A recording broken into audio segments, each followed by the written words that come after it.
Okay, guys, we made it. It's the first day of thesis reviews. Adam, do you want to join us in the front row? No pressure.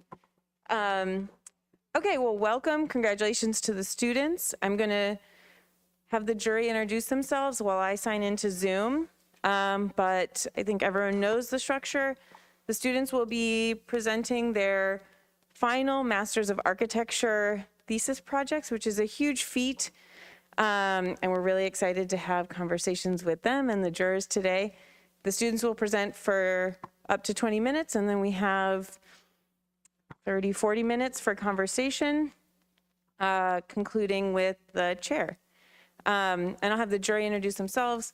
I'll introduce our first student, and we'll go from there. Adam, do you want to start?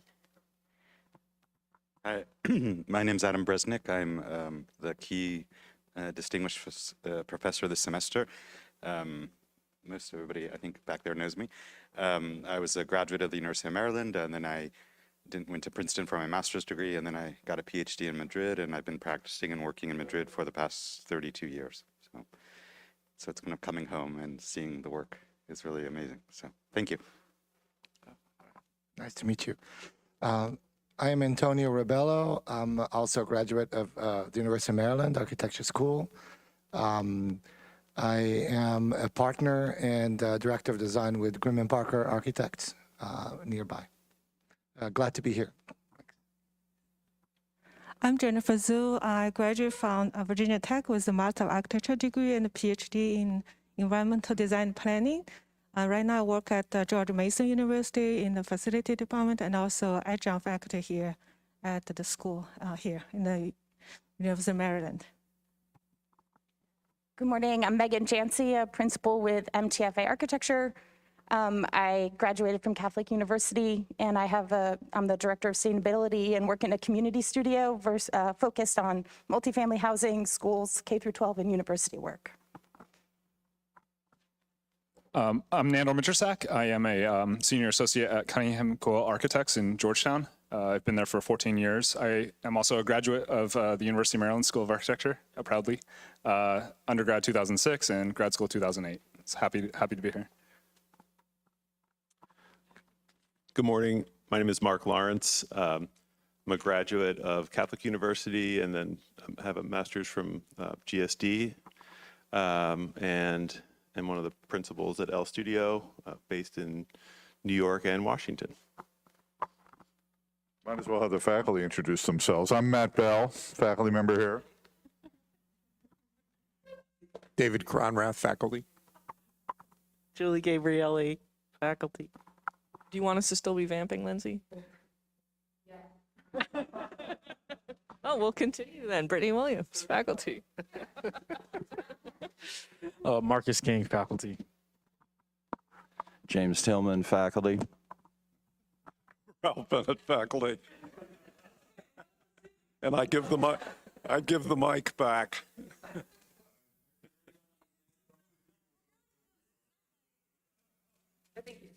Yeah, it's not like we're starting from scratch here. We're practiced, we're up and running. Okay. Thank you. And this is just the last piece to plug in.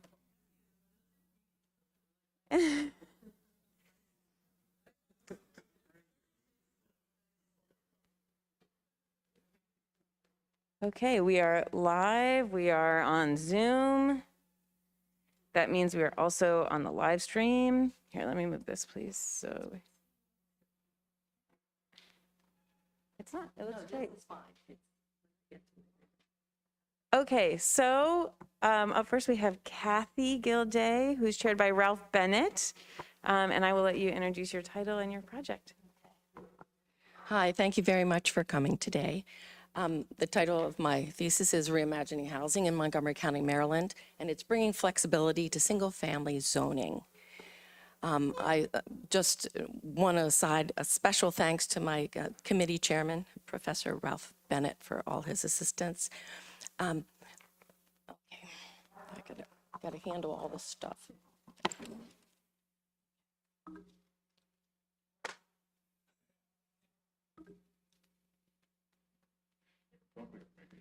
Yeah, something's not letting me switch to the next unhappy sounds.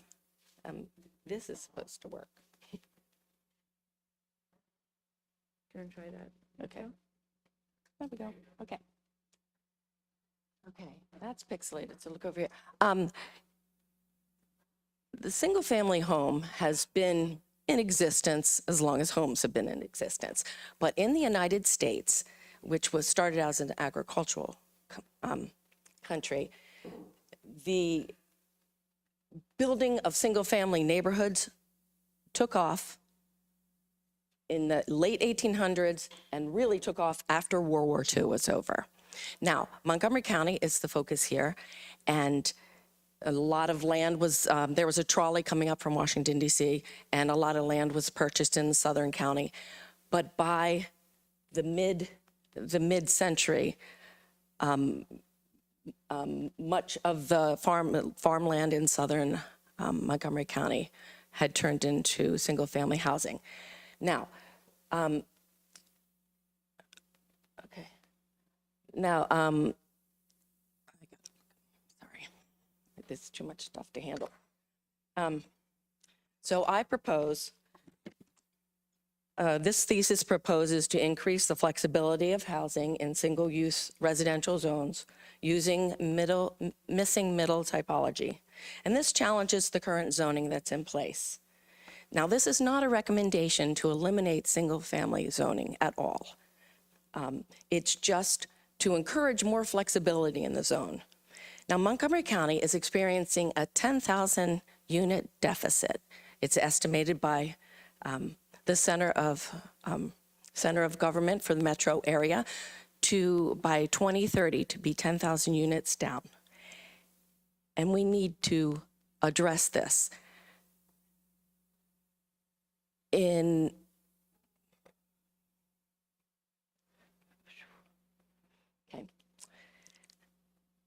For those that don't know, just to go over missing middle housing, that's a typology that's between 2 units and 19 units. It's a transect that extends from detached single-family homes up to high-rises. So this is the typology that could answer and could be introduced into the single-family zones to increase the flexibility and options. Now, as a typology, for those that don't know, it starts with duplexes side by side, stacked, triplexes or quadplexes, and ADUs. For double lots, you have additional typologies. The focus of this thesis is on single lot missing middle housing. Okay, to introduce Montgomery County, for those that are not familiar with it, it is located north of Washington, D.C. It borders the Potomac River and Virginia. It's an hour away from Baltimore. And it is a bedroom community that grew exponentially starting in the 1940s. So the population has grown, and now it is over 1 million people. And it is the most populated county in Maryland, but the housing has not grown with it. There is a gap, and to be able to support the future of housing, we need to look at how to fill that gap. Okay, let's look at the land use in Montgomery County.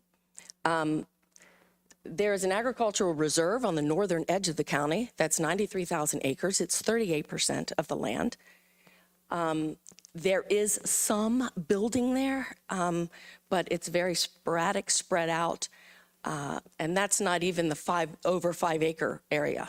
It's over an acre there. But 26% of our land, or the land is over 2 acres for each lot.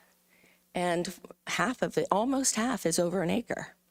So as we go down, this thesis focuses on the smallest constrained zone that Montgomery County has currently. Now these zones R60, for example, is located in the southern county in the transit corridors, many of it. I hate that.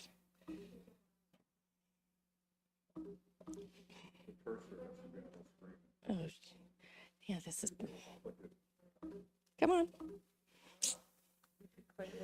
Here. There you go, and now this will work. Okay, so let's just take a look at the housing stock. It is not correlated with the size of the lot, but just to show you that almost half of all housing in Montgomery County is detached single-family homes. There are about 19% of what we would call a missing middle, but townhouses being the majority. And then multifamily is about 34%. Now, most of this housing stock, 80% of this housing stock was built before 1990. So it's an aging stock. So that's also something to look at because it's very popular to have tear downs in Montgomery County. We're totally eliminating a home and rebuilding it, whether on the same foundation or an expanded foundation. Okay, now, where are these houses, where are the R60 houses located? These are metro stations on the red line in Montgomery County. This shows a mile radius around the metro station. The light tan underlay shows these are all zoned R60. As you continue out to the county, they are bigger lots.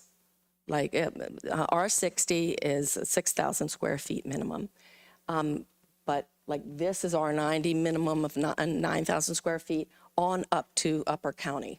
So this is where the focus is today.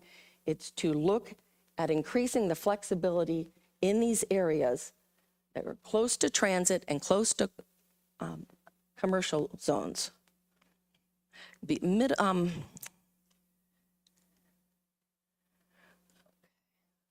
right, this is an R60 lot. This is an R60 lot, 6,000 square feet. That is the minimum, though many lots in the southern area of the county are less than 6,000 square feet. But the zoning was brought about by the general plan in 1964 in Montgomery County. So they were all grandfathered in. So it's a minimum of 6,000 square feet. These are the constraints that I used to develop missing middle housing. I used the 25-foot setback from the streets on the lower part, 20 feet from the rear, 8 feet from each side, but the total of each side has to equal 18. So you can have 9 and 9, 8 and 10, or whatever, but those are the constraints. Now, a further constraint is only 35% of the lot can be covered, can be built on. 35% of 6,000 square feet is 2,100 square feet. So the buildable area has a little bit of flexibility, but not much. Now, if somebody would like an auxiliary building, like an ADU or a garage, it has to come out of that 35% coverage. So in terms of adding ADUs, the house has to be of a size to allow a building in the backyard.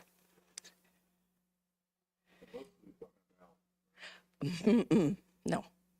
There are alleys in some of these lower neighborhoods, like lower, very close to District of Columbia, but that is it. The rest are very deep backyards.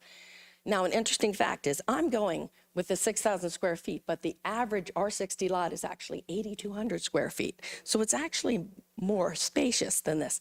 This is the smallest. So that's why we're starting here. Now, this, if I go back and forth, is you can see the lot in volume.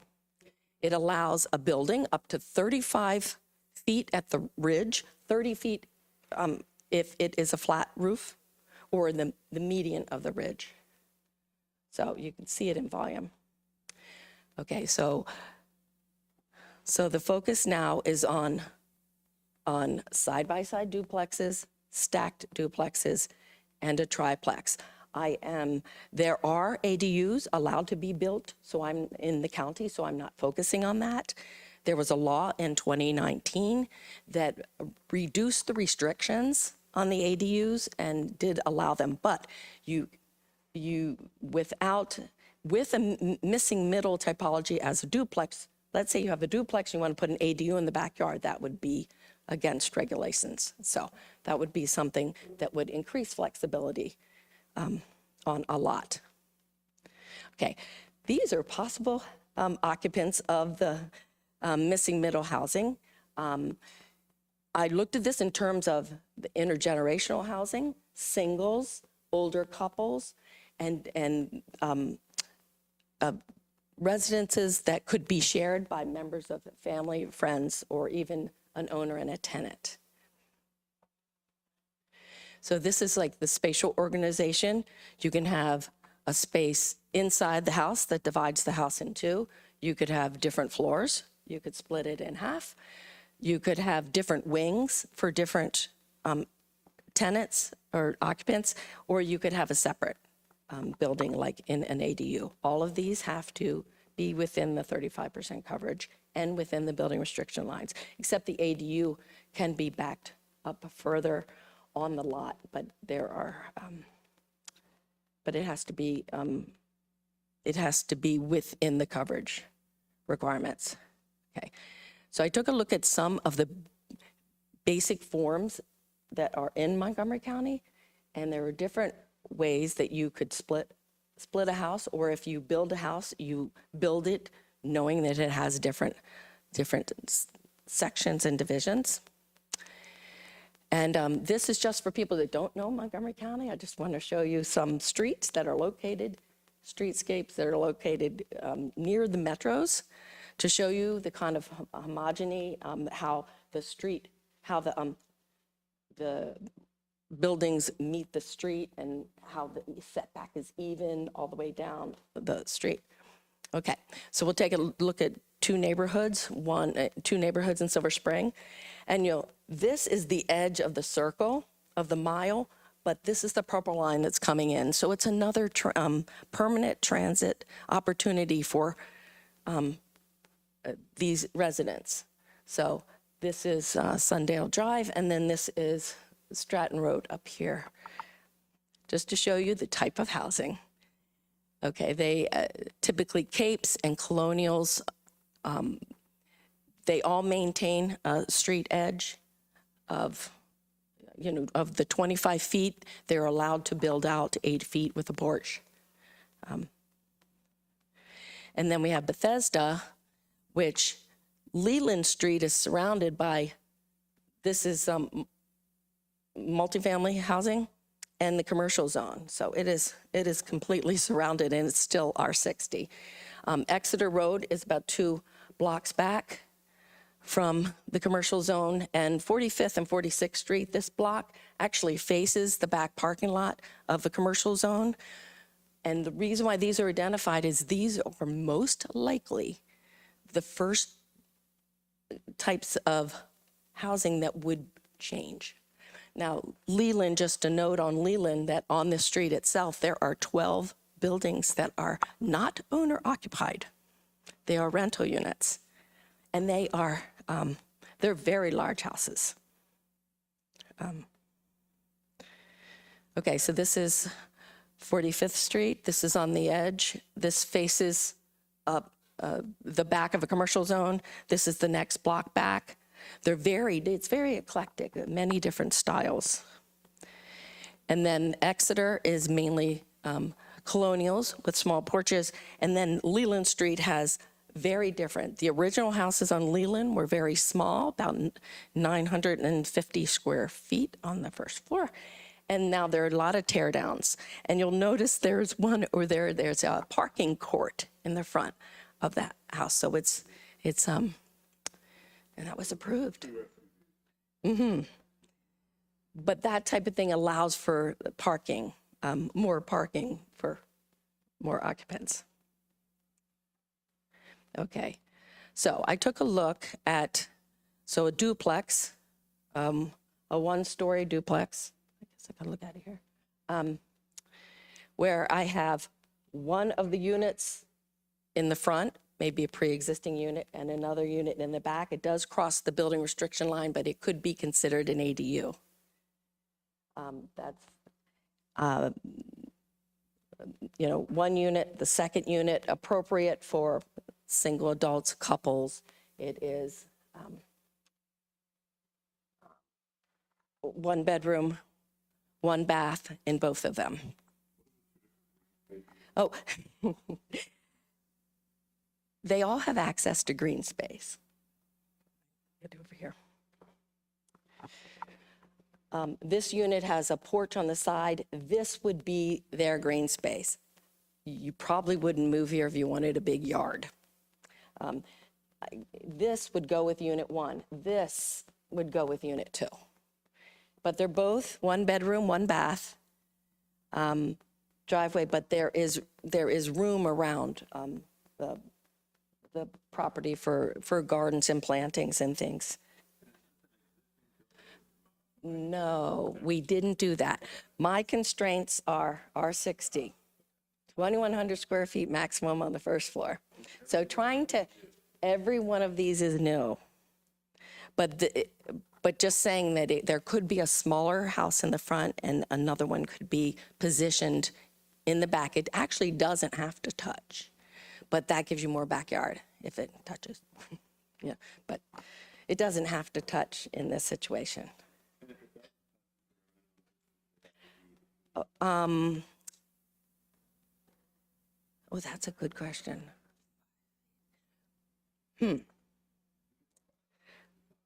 Yeah, because you know what, that's an ADU issue, and I know that this building could be located up to the 12-foot building restriction line from the rear. It could, right. Okay, so this is a side-by-side unit. There's one bedroom, 1.5 baths, same on both sides. But from the street, it appears to be a single-family home. And that is part of the issue, is the form and scale, the height, the width, the depth, fitting into a neighborhood.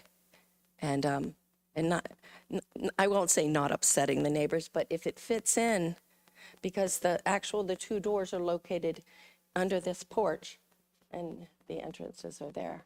So each get green space. I figured the front yard was going to be negotiable. Because currently, even with the ADU law, there has to be a main owner, and then the other part is rented out currently. And it's a possibility that eventually it could go to a condo kind of structure, but that's outside the scope of this. Then this is a similar model, but the upstairs is dormered out, allowing for additional space upstairs, but it still is in the mode, the same one bedroom, 2 bath with a loft. And then this is a side-by-side, and this one was specifically designed for an older couple and then a young family that would have 2 floors. So 4 bedrooms, 3 baths here, 1 bedroom, 1 bath here, with this separation for privacy, sound, sound separation from an older couple and a family. And it also gives this unit access to their basement from the exterior. So that is, they could, the side-by-sides that have second floors could have basements easily, because the stairs would just go underneath the stairs going from the first and second floor. And this is just the green space splitting in half. I'm still looking at the front yard as being a negotiation. Okay, there's side-by-side that typically looks a little more this is a side-by-side, a mirrored side-by-side duplex, 3 bedrooms, 2 baths, 2 floors. This could have a basement. It also could have attic space, continuing the stairs up. So you know what it is? There's a skylight above, and it just lights the foyer, because I didn't want people to fight over that little extra space upstairs on the second floor. So I made the units very equal. I could, but I just thought it would be, well, it's kind of like a tunnel, but it would just add light into the foyer when you come in. And then the green space divided in half.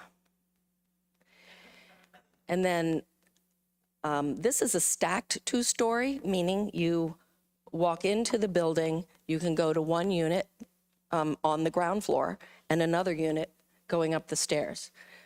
I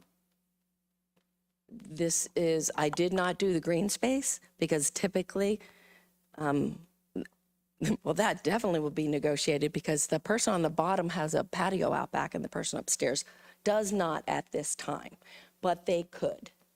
If you just build a porch on top of that patio and open the back of the, you could have a 2-story porch, opening it here, changing these windows to doors, and you would have an outdoor space for the second unit. But I didn't take it that far. A lot of units, if you look in any neighborhood, there are a lot of different remodeling options that people take, so sometimes can leave it up to them. And then this is stacked. It's 1- and 2-story units. It's a triplex. It's the only one that has apparent 2 doors in the front of it. Meaning a 1-bedroom unit on the bottom left and a 4-bedroom, 2-bath unit on the right. That is 2 stories. And then you go up the stairs and there's another 1-bedroom, 1-bath. The space in the back does have to be shared. And this is almost the limit, because if you try to go for 1 more car, because you need a car per unit, it would totally take over the backyard. So this was the limit. But if that was not a concern, an ADU could fit in the backyard here, because with the square footages are worked out that way, that you can get a 600 square foot ADU in the backyard. Oh, okay. Oh, wait, in conclusion, I'll thank you in a minute. In conclusion, increase flexibility in single-use residential zones while maintaining the form and scale of the detached single-family house could provide much-needed housing in a county which is very limited, on which there is very, very little land available to build on. And thank you very much for your time and attention, and your feedback is appreciated. That's my notes on the back. Tell you how many. I thought it had a kind of little. Yeah, it did. I just want to see what this is. Oh, you can pass it around. Does anybody have any comments?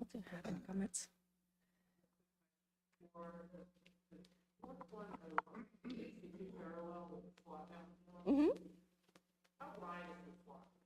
7 feet. Mm-hmm.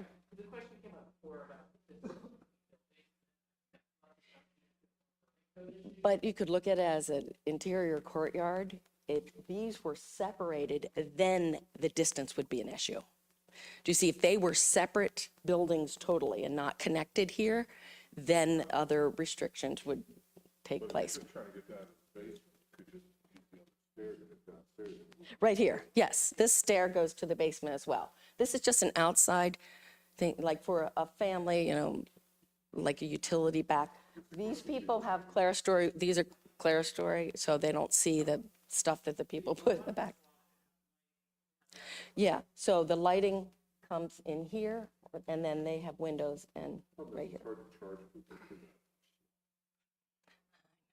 You know what it was? It was the separation between, in an intergenerational situation, where you have an older family or an older couple or even single people and a family with children, because a 4-bedroom 3-bath says multiple occupants.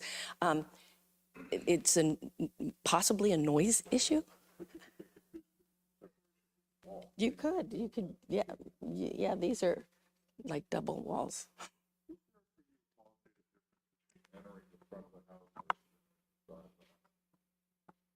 Because, I'll tell you what, I live in a missing middle house.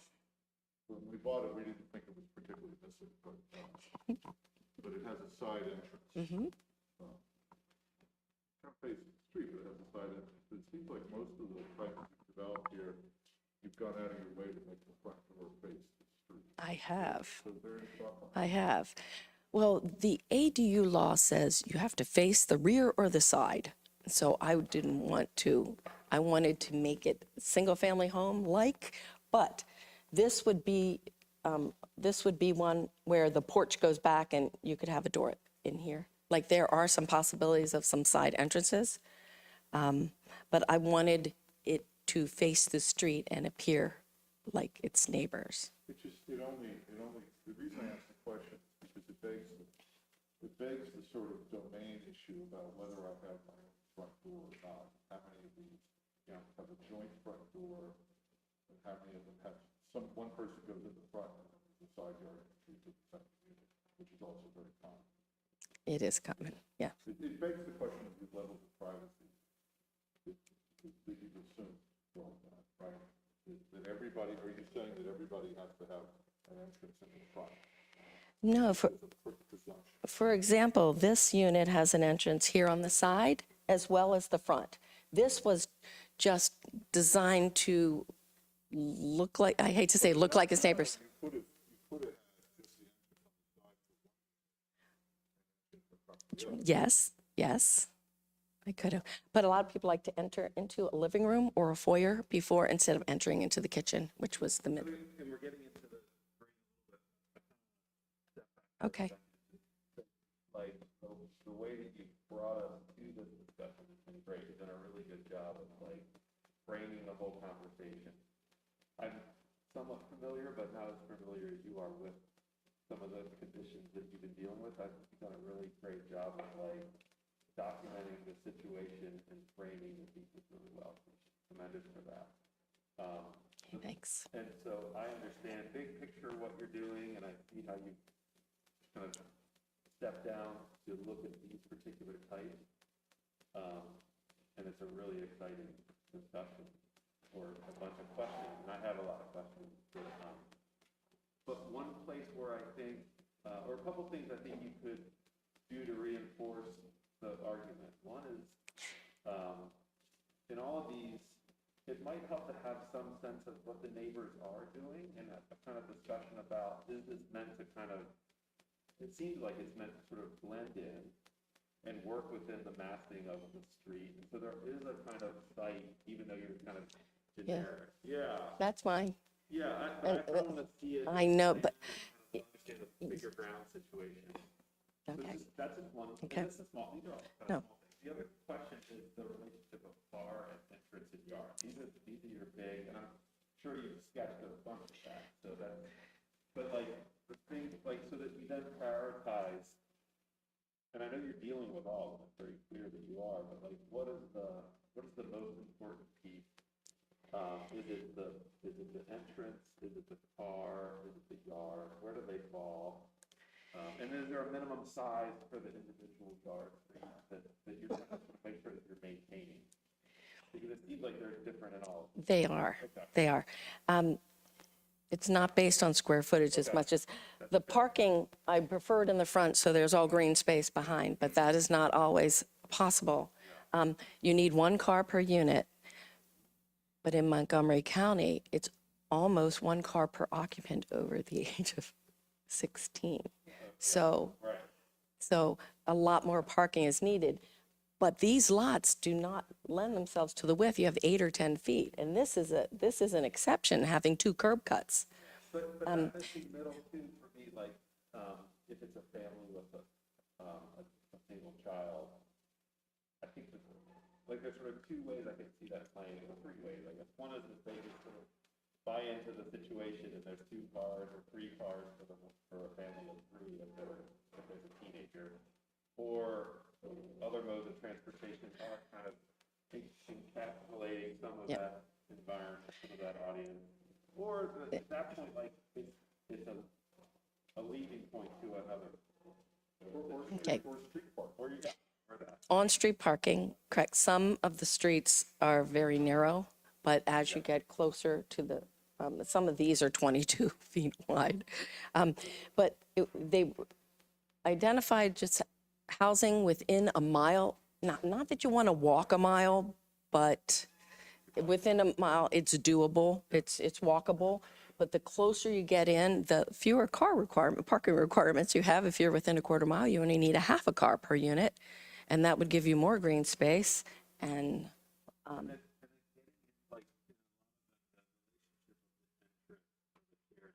Is something that I think is really interesting. We looked at this in an urban scale, 4 units in downtown, in Capitol Hill. So totally different scenario, different culture in terms of how we look at ownership. But there is a kind of carefulness about like some of these entrances are really right next to each other. And I think that's something, I like that you're trying to pressurize that a bit. But I think that one is something you could look further into in terms of how people might interact. It could be wonderful. I could imagine, if it's a family with an elderly parent, that might be great, but it depends on the relationship of the 2 units. right. One thing that your thesis is really all about, that you didn't really say, but I greatly admire, is this idea that if the buildings look like they fit in, you can have several units in it. So, because what happens these days is in multifamily situations, most architects or most of the kind of, projects that get introduced near single-family neighborhoods, they look like public housing, and so the residents object to them because, they say, well, that's too much density for the neighborhood. But what I found is that the buildings look like they fit in very well, which I think is the presumption of your thesis, is that they look like they fit in. People get less exercised about that. They're like, oh, well, I didn't know there were 2 units or 3 units in that building. It just looks like a building that fits into my neighborhood. And that, I think, is a very important presumption here, that the architecture actually does matter. It reminds me a little bit on Porter Street. There are those little apartment buildings that look like large mansions. I don't know if you know them, it's on the west of Connecticut on Porter Street. There's like 80 of them. And they look like mansions, except there's 4 units per floor in them. And they fit right into the character of that neighborhood that was built in the 1920s. And I admire the fact that you're trying to sort of deal with the language of the single-family neighborhoods as they are constituted, but use that as a sort of as a basis for how you develop the building types. And I think that is probably what you need to do in a lot of these neighborhoods, to be really sympathetic to the language. I think that's a good point. Be really sympathetic to the language.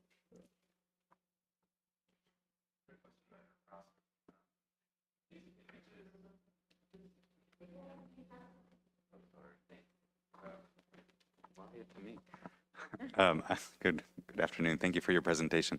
I had a question about your process, because these black and white images to me look like photocopies in a good way. I don't mean that as a bad thing, like photocopies of photographs. And so it looks like there's a intention of mimicry, or my question is, have you taken existing building typologies and adapted them, or you've done a labor of adapting your designs to look like they're, a 1940s or 1920s or a, 1990 structure? It actually depended on the neighborhood I was looking at, what would fit in there. What would fit in seamlessly and be more than, be a multi-unit building. But some. No,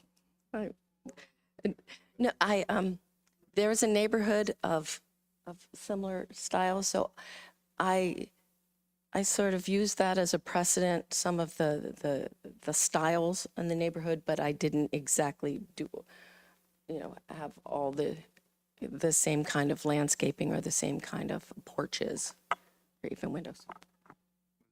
That would bring me to my second question, which would be, is your thesis intended as a library of solutions to convince politicians to change the zoning law so that this is possible? Like, okay. Well then, so I think you need to make that more explicit, because, I mean, I think we all got that, but it wasn't explicitly clear. And then I think there's a lot of, you're very convincing, but I think you need to present the information in a more coherent or more encyclopedic way, like something that a politician could be like, okay, these are what we have on our streets. This is the proposal. So instead of like having, for me, a slight confusion if this is a retrofit, because I think that's one of the questions we all had, is are these retrofitted into existing structures? Because they look like that, which is good, because that's what you want them to look like. And actually, that's also maybe another possibility of the project. So I think you need to make more explicit your intentions, which we're all getting, but we feel like we have to dig a little too much. And so I would want it to be sort of, for dummies in a good way, for those dumb politicians, so they finally change the laws. These were done to mimic other houses on the street, to decrease the fear of neighbors. Because when people hear multi-unit housing, they say no. Yeah, actually, my question is more follow-up on the professor's comment. Is I know that most of these, I think, R60 should have allowed ADU in that lot already. 2019. Correct.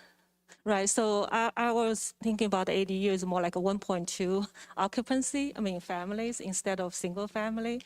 I would suggest that you probably need a little bit study on how from 1.2 to 2, instead of jumping from one single family occupancy to 2 families. Like I know Montgomery don't have 2 flats, which DC have that zoning code. So to persuade politicians to from one single family to 2, maybe a little bit challenge, instead of saying maybe, from how you already allow 1.5, and can we modify it into 2 flats or 2 occupancy in one lot? My other question is, I know that you're doing the zoning study, but I don't really see 2100 at the lot, the maximum lot occupancy. I think maybe better to somehow dash it in, because I know 1, 2, 3, one of number 4 and number 5 seems that have a bigger footprint than the other ones. So I'm not sure if any one of them is more than 2100. It's not 21. This is the only one that goes over the building restriction line. The rest all fit into 2100 or less. Okay, great. Yeah, so I want to. Great. And then my next question will be, because of the land is sparse now, and then most of the new development will have in not just 1 story or maybe more 2 story and 2.5. I know in some area in DMV they allow for 3 stories. So I want to get your thoughts on how, because out of 7 prototypes, you have 3 types more like a 1-story type. So I want to get your thoughts on the density, because I think you're asking flexibility, and then talking about the land is really, not abandoned. All right, the land in Montgomery County is 85% constrained, and 15% of land is available for redevelopment or development. And a majority of that is along, like, for example, along the Purple Line, which will be developed. So this is mainly to show different kinds of occupancies, because not everybody wants a 2-story house, even though. So I just wanted to show some 1, 1.5 story, and 2-story. houses on here. And also, for example, like we'll take Leland Street as an example. Many of the small houses that were around 960 square feet were torn down, and much bigger houses were put in their place to the max edges. And so since the housing stock is aging, that's possibly going to be one of the ways people. We were just talking about the fact that that's also a good piece of a supporting argument that you could, if you were to present this to a bunch of politicians about what is happening, what you're doing, you're being very sensitive to the scale of the housing stock that is aging. You should also document what's happening now, because they're making these gigantic mega farmhouses in the middle of, right, like that go as far back and as far wide and as far forward and as tall as possible and 300 feet down. And so like, that's the other problem, that if something isn't done, we'll be talking about this in 50 more years. Like, what do we do with all these gigantic, terrible, environmentally, these things that are huge and no one lives in them because they're falling apart? The other way you could look at your thesis, by the way, is this idea that somebody buys the house and they have a unit that they rent, which cuts their mortgage payment down. That's very, very common. And I think that would be another way to explain it. A couple of things about the architecture that I think are worth pointing out. I think the plans are very nicely worked out, Kathy, with a couple of exceptions. I'm not buying the little hallway between the duplex units there. I think you could have a little outdoor mud area, but I think it would be 1/4 the size of what you've shown there. I just don't know what goes on in that long space. If it's just the stair to the basement, it seems like that space, most of it is better off inside the unit than outside there. I could see an outdoor covered area, but it just seems too big to me. That's one issue. I mentioned the entries there. I think some of these could lend themselves to one house having a front yard entry and the other a side yard. But you would need to be more particular about the lead walk and maybe a small sort of roof over the entrance that denotes the side entrance and things. You have to be more deliberate about that, I think, to make those two things seem more equal. The third thing is this last unit here on the right. I'm a little worried about that stair where it is on the, that big stair as you come in the front there. I'm wondering, it seems it occupies a front corner of the building, which is really good real estate there to look out on the street and have a room there. And I'm wondering if you would be better served by a stair that just ran straight up alongside the inside wall, rather than something that occupied the front part of the house. It just seems like that's too good a spot to sort of give over to a stair, So some little planning adjustments in there, would probably help tune the plans up a little bit. I also admire the fact that you went, Tudor and classical and farmhouse and mid-century modern and things. I mean, we find that in Montgomery County, and I think that's really an interesting way to sort of frame the problem. Wrap up with the jury, and then we'll close with the chair.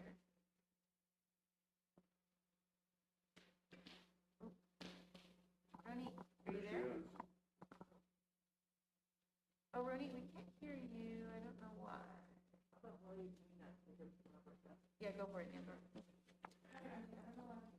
So my first thought is this housing gap. I think it's a very good topic because this housing gap is systemic. It's in every city. If you go to Fairfax County, it's going to be the same story. Arlington County. If you go to other cities, if you go to Los Angeles, that gap is going to be 10 times the amount. This is not just localized to Washington, D.C. and Montgomery County, but rather a systemic American landscape issue. So it's a very good topic. I think your analysis of looking at single-family houses, I mean, for 100 years, we as a society have not, these single-family house neighborhoods and the zoning is virtually untouchable, like politically, like we are not, I've done projects in Montgomery County and just kind of in every urban design planning project, it's like the underlying assumption is that these neighborhoods are untouchable.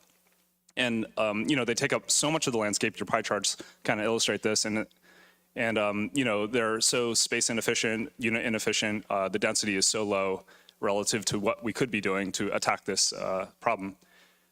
So I think your overall broad analysis is a very good one. It's a very interesting idea, and I think it is, and I think planners are starting to attack the zoning of single-family house nationwide. They, you know, this is starting to become a known kind of strategy going forward. So I have two comments on the kind of the particulars of your project. Is number one is I think the market, like the economics of tearing down we'll say a beautiful 1950s 2,000 to 3,000 square foot house and then replacing it with, like, you know, two smaller units, but, you know, roughly similar and equivalent, it just does not bear out generally. Like, people are unwilling to do that. It just doesn't pencil out economically. And so it kind of brings me back to one of the assumptions that you kind of glossed over, which is just carrying over a lot of these bulk and setback and height assumptions and standards over. You just kind of like, hey, we're gonna carry these over. You're already blowing up the zoning assumptions. Why not, you know, challenge some of these height restrictions, these setback restrictions? I'm wondering if you didn't challenge the existing zoning hard enough. Like, you should have just really pushed the envelope here. To really attack the housing gap. And I think, I was just wondering, you know, in your sketches and studies, have you, you know, which particular setback, was it height? Was height the constraining limit? Maybe the side setbacks were, maybe the rear setback was, the front setback, et cetera. Like, if you could really, really push the zoning, what are the key envelope parameters that you could really, you know, expand and really fulfill the kind of the genesis of, and really the ultimate goal of your thesis? Because going back to the market, I think it'd be very difficult to kind of tear down a lot of existing houses and just kind of build, you know, a very slight incremental. You really need to challenge and, like, almost like, you know, do a significant percentage. And Anderson. But I think this is challenging the idea, going back to the idea of this is already existing housing. How can we repurpose something without tearing it down and increase our density? And make it still feel compatible rather than making the case to tear it down, right? Yeah. I think the other thing to really consider, I agree with you, pushing the boundaries. I don't see the front porch extension, pushing every possible exception.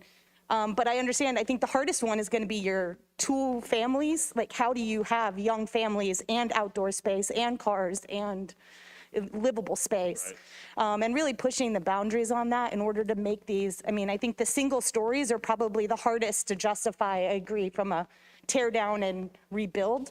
But if you were to do that, how would you consider these as possible expansions for future, right? How do you think about what's the next generation going to do? How could they become one unit again if someone did want to convert them back? Or how could you add on to them? And I think that's really the next step too. Ronnie, can you? We can't hear you. I don't know why. Can you hear me? Hold on real quick. We just want to try and hear Ronnie if we can. If not, Ronnie, sorry, we'll fix it really soon. I think that is great.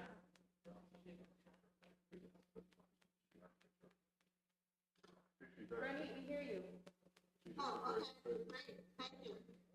I put the question in the chat. Kathy, it's great to see how far your work has developed and the thoroughness in which you attack this problem. And I really appreciate this kind of camouflage strategy that, you know, from the outside, the buildings fit in and, you know, maybe in a certain way you don't know exactly what's going on. But when I do look carefully at the interiors, they are really, really tight. And I'm not looking at them now because I can't see that we're looking at. Particularly they're not addressed something, but we walk into some and there's the, you know, there's the couch. So the notion of putting porches is a great idea, but I do wonder whether you could, you know, in another iteration, explore the potential of section more. And that when one moves in, and I heard someone just ask about what are the constraints on the outside, but when one moves into the space, one is moving into a contemporary space, a space that is, you know, is using some of the tricks we have in interiors, and that may help feel it resonate. And the other thing is I was thinking about the strategies in the Not So Big House books, which obviously look at, you know, our cottages and bungalows, but the idea that you have activity zones rather than a room for this and a room for that. And I think there's some places actually where you could get rid of walls, like a wall between the kitchen and the living room, which I saw. And that may help these spaces feel bigger than they are, that one can see from the front through to the back or through to the side. And that could really make a difference in what these spaces are like. And then secondly, I think it might be valuable as you would present this is to think about how some of these second, the second unit could be different things at different times. Like perhaps at one point it's, it's the office, especially with people working at home, for a psychologist, or for someone having a small X practice or what, that another time in their lives, this same unit becomes a rental or becomes a home for elders. And so speaking to the way of the flexibility of use, I know your intention is to be able to increase density and offer more housing, but it also means that it increases the value. And the value is important because these are areas where people who have the money are knocking down houses to build, super gigantic ones. And so I think that that's an interesting piece of the puzzle to be considered. So I would love to see you do one more pass on these, plans. And adding porches seems to me, I know you're trying to go minimal, at least in some cases might be a way to handle, again, having a little more space. But well done. Okay, thank you for your comments. Madam, congratulations. This has been a great adventure. Kathy's love of designing houses is manifest, I think, in the presentation here. But if we're defining research as an important feature of the education and activity here, I would propose that this is research by design. And that's exactly what it is done to do. Montgomery County faces an interesting future, many aspects of which are manifest here. They have a master plan called Thrive 2050, and Paul Mortensen, who is maybe known to many of you, is the urban design advisor to the chair of the planning board. He's not here today because he is traveling. But this project has been undertaken with an understanding that of the 156 recommendations in the Thrive 2050, 2 of them deal with possibly using the missing middle typology as a way to introduce flexibility, not necessarily mandates, but flexibility into the single-family zones. And in fact, teardowns are happening everywhere in Montgomery County, and they are mostly small houses being replaced by big houses. And the lesson here is that the R60 zone is a big envelope. I have a house in my neighborhood which has got 2 mailboxes on it. And that's because someone is building a house for himself and his family. And this house has doubled at least the size of the house that was there. So as a catalog, as you point out, of examples to be available, I think Kathy has provided a great resource. And in the process, she has demonstrated her enthusiasm for designing houses. So it's been fun.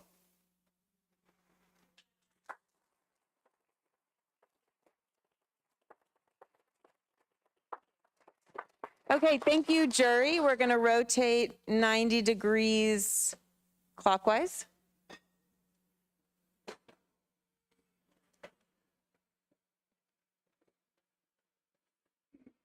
There were some chairs set up, but they got cannibalized, so I think we should just push enough up.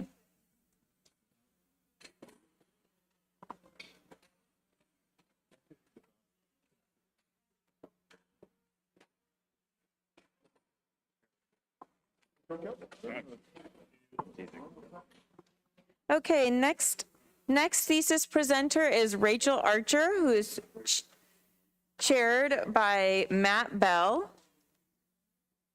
Do we have enough space for all the people? Okay. Okay, great. And we will pass it to Rachel. Yes, that would be great. Good call. Thank you. Just do the whole desktop. Yeah. Perfect.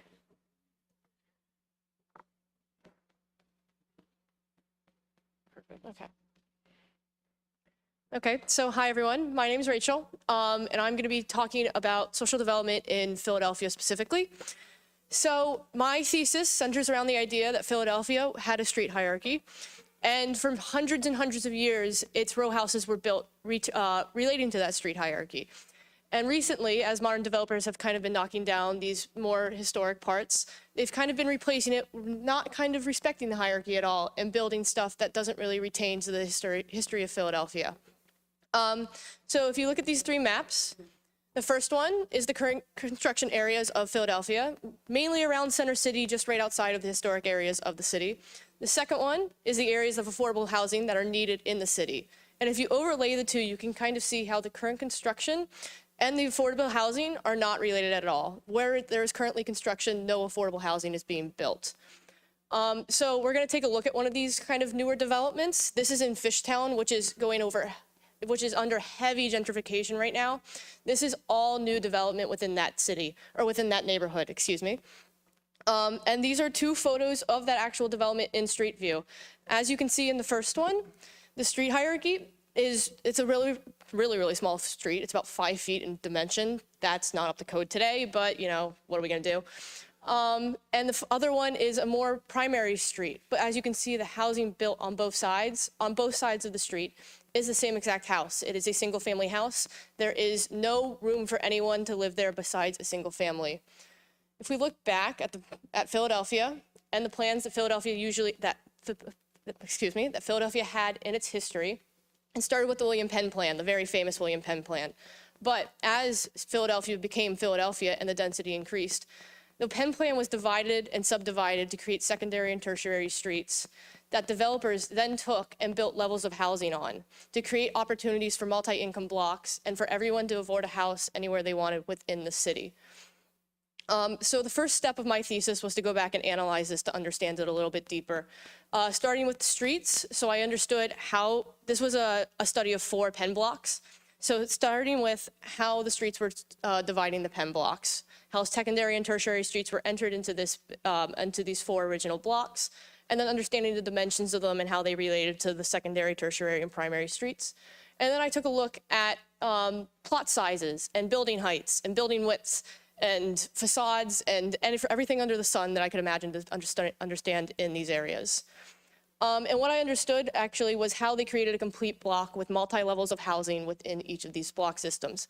So the entire block you can't really see it as an entire block, but when you take away the larger homes and you just pull them out, you can see how they're related to Penn streets, to the wider streets, with secondary houses being on secondary streets and these small little houses being on tertiary streets.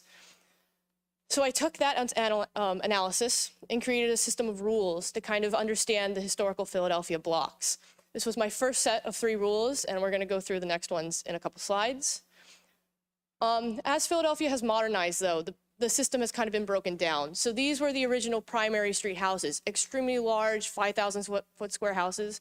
And as the density and needs for urban habitats have changed, they've actually subdivided these houses relatively well. So a house that used to contain 1 family now contains about 5 apartments. So the hierarchy is kind of switched, excuse me. And these tertiary streets, these very small houses, are now the prime single-family houses in Philadelphia, which is a complete opposite of what they were historically meant to be. Some other statistics that now affect Philadelphia: 68% of citizens live in a row house unit. That is more than any other city in the United States, which is major. 46% of the market is a rental market, and 67% of households in Philadelphia do not own a car, which is an insane number as well. Yes. It's a wonderful thing. Not good for street parking though. Sanity is good. So taking those 9 original rules, I kind of got rid of ones that didn't really matter anymore, and replace them with a new set of rules that I could use as a design process for my design in Philadelphia. So rules 1 and 2 they don't really matter anymore. Tertiary streets can go whichever way they want after the expansion outside of the original Penn plan. Storefronts are always found on primary streets, stuff like that. Carriage houses, AKA garages nowadays, are found on secondary and tertiary streets, and each building has access to a private backyard, which is something unique.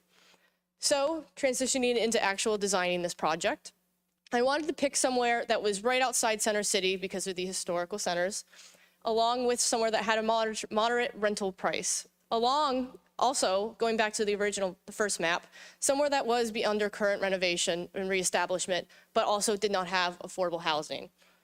So I found this wonderful 5 blocks on the corners of Broad, which runs north to south, and Washington, which runs east to west. It is an industrial park right now. There's a lot of industrial buildings, but completely around Washington Street is all residential. And in fact, the area right now is going under renovation. It's going under reestablishment as a residential development. So this new residential building went up in the last 5 years. It has expensive apartments in it for the area. There's also 3 community centers and churches and an educational building right to the north. So this is the existing figure ground. As you can see, it is very residential around Washington. This is what I'm going to be demolishing. It is a bunch of, like I said, industrial centers and parks. Dunkin' Donuts is sadly going. And just a bunch of kind of dilapidating structures that aren't really needed anymore. There's a new industrial center in the southeast of Philadelphia that's kind of being used. So those are the 7 buildings I am demolishing, and there's the figure ground without them, and that would be my site. Now, I decided to design my site based on the street hierarchy like historical Philadelphia did. So these are the original kind of major primary streets, with Broad running north-south again, Washington running east to west, and then extensions of the original Penn streets, north to south. So those secondary primary streets are the actual Penn streets. Then, as the neighborhood grew, it subdivided its blocks to create secondary streets and eventually tertiary streets. So I took this model and applied it to my site. This is the street hierarchy with 2 of my secondary streets included in it. This one running east to west and that one running north to south. They are located around the new residential building and the school to kind of create a little more connection to them into the neighborhood. And then I added a bunch of tertiary streets to kind of create that kind of leveling of housing. I then took those streets and understood the blocks, subdivided them into plot sizes to create large, medium, and small plot sizes, and then put houses on each one of those relating to the plot size. So that would be my figure ground in the existing figure ground with a box around it just kind of distinguish it. It's a lot more residential, like the surrounding area, and it creates an opportunity for new development of multiple typologies. So existing and then proposed, just to kind of show the differences. Now, developers today are designing things like this. There is no street, there's no hierarchy to the buildings. They're all the same, actually. Not very kind of inventive in the Philadelphia model. So if I were to take that kind of design tactic and apply it to the same site, I kind of did a comparison to show how this would be better for the overall neighborhood as well. So you can see the difference in units, typologies, range of prices, and density, which is something that Philadelphia greatly needs, a little more density nowadays. Yeah, so going back to my design, actually, the 4 typologies I used were the apartments, 2/1s, 2/2s, and single families. We're going to dive into each one of these. Some of them are self-explanatory. I'm sure others are a little confusing. They were to me when I first got to know them. I also did a range of sizes to kind of create a little more diversity in the price range, in the rental units, in the mortgages, and what people who needed it, when and where they could get it, were all kind of included into this. Rental prices, the fun parts. So I tried to break down my rental prices to get affordable units in here, not considered affordable units, but something that was manageable for the average day worker. So I tried to create low cost options and high cost options depending on what you wanted to live in. So my lowest cost units are 1,000, 2,200, and 2,600, which fall around which fall a little under the average rental price in the neighborhood currently. And then I created about 48% of my units are rental units, just to kind of match that statistic I showed you earlier. Parking is always a fun one. So I created 31% of my units with parking to kind of match that statistic I also showed you earlier, along with street parking on every single street, at least on one side, just to kind of, if someone does have a car and their unit doesn't have a parking spot, they can find parking within the neighborhood. So here's the plan in its entirety. It kind of shows the complete neighborhood with fences, The graphics are a little bad. I apologize for the television. Trees, backyards, the complete neighborhood kind of a thing, and how it relates to its surrounding context. And then to talk about the individual typologies, I'm going to break it down by people. So the first person being Sarah, 34, a software developer. She grew up in Manayunk, which is right outside the city, and she moved into the city for college. She lives in an apartment on Washington Ave on the 2nd floor. She has the most expensive unit in the house because she has a little extra square footage, and her plan's a little nicer, I'm not going to lie. I would find it nicer. And so, yeah, so she lives on the 2nd floor, so it's a walk-up unit, very standard kind of stuff. Sue and Dawn are a 67-year-old retired couple. They bought a 2-over-1 and leased out the bottom unit to afford their mortgage so that they could stay in the neighborhood as it kind of modernized. So 2-over-1, simple idea. We could also do an English basement on these, so put it in to get a 2-story unit on the tertiary street to kind of create a little more hierarchy within the streets. So as you can see, they would inhabit the top 2 floors. Where am I? The top 2 floors, and they would rent out the bottom unit to kind of help afford their mortgage. Jackie and Wilson are a married couple who work from home, and they just moved into a starter home. So they have a pretty standard single-family unit with access to a backyard and a roof porch, which is kind of nice. They have 2 offices. They have 3 bedrooms, 2 offices, 2 bedrooms that they convert into offices, along with a massive public, not massive, but public first floor. Steve and Carol are the last couple. They're a couple with 1 child saving to buy a home, so they currently live in a 2-over-2. So they inhabit the top 2 floors of the 2-over-2 unit, with the bottom 2 floors being rented out a little bit cheaper because one of them's underground. Your bedrooms are looking at cement walls, just to kind of create a little more diversity. So yes, as they walk in through the front steps, up the stairs, enter into the kitchen, dining in the back, stairs up to the 2nd floor, pretty standard 2-over-2 unit. To talk about the elevations, I wanted to create elevations that talk to each other. They weren't kind of separated. It creates a more cohesive kind of neighborhood. So each unit, each typology has its own facades, as you can see on my boards, at different widths, like Philadelphia would have. But they all kind of speak to each other and can mimic each other, creating a very complete kind of neighborhood where you can't really distinguish which typology is where and who owns what. It kind of creates a more cohesive environment for the people to live in. So, in conclusion, finally looking at my notes, designing in Philadelphia's historic street hierarchy provides many, many benefits. It creates a cohesive urban fabric throughout the city, which is kind of dying off as apartment complexes are now being built and developments are kind of not really respecting the hierarchy. It allows for more diversity and relationships between neighbors as you get to know different people instead of just the standard single-family house that lives next to you and you live next to them and you don't really talk. It provides people with different opportunities of styles of housing, which in turn allows people to remain or move from neighborhood to neighborhood based on what is wanted instead of what is offered.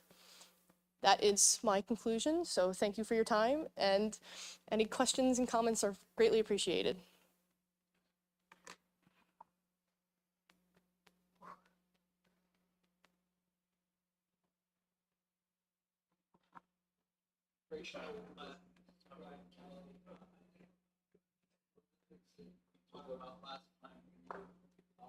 Penultimate review was the vertical surface. You've done a lot of work on the vertical surface. It's really come a long way. I'm wondering about the possibility of unique situations like end of block, where there might be some feature that helps turn corners. It's something that's very prevalent in urban situations where, you know, there's an opportunity to change corners. To have an element that helps to kind of turn the corner. The other thing is those elevations that are the end elevations, or the side elevations. One of the things I learned years ago walking through Boston, through Commonwealth Avenue, is that you can take a big bay, little bay row house typology, and then when you have an end block scenario, you can conceivably have an entrance that turns it into a central hall configuration, because then you enter from the longer side on the more minor street and make a kind of transition. So that might be something to think about.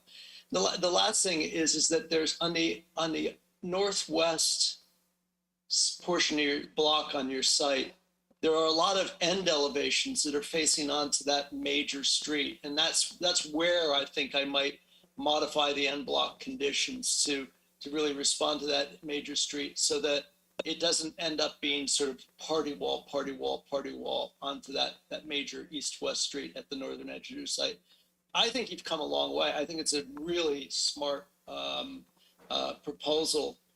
It ought to see the light of day up in Philadelphia. And I really just think that you've done an amazing amount of work in a short period of time between that penultimate session and this one. So cheers. Thank you.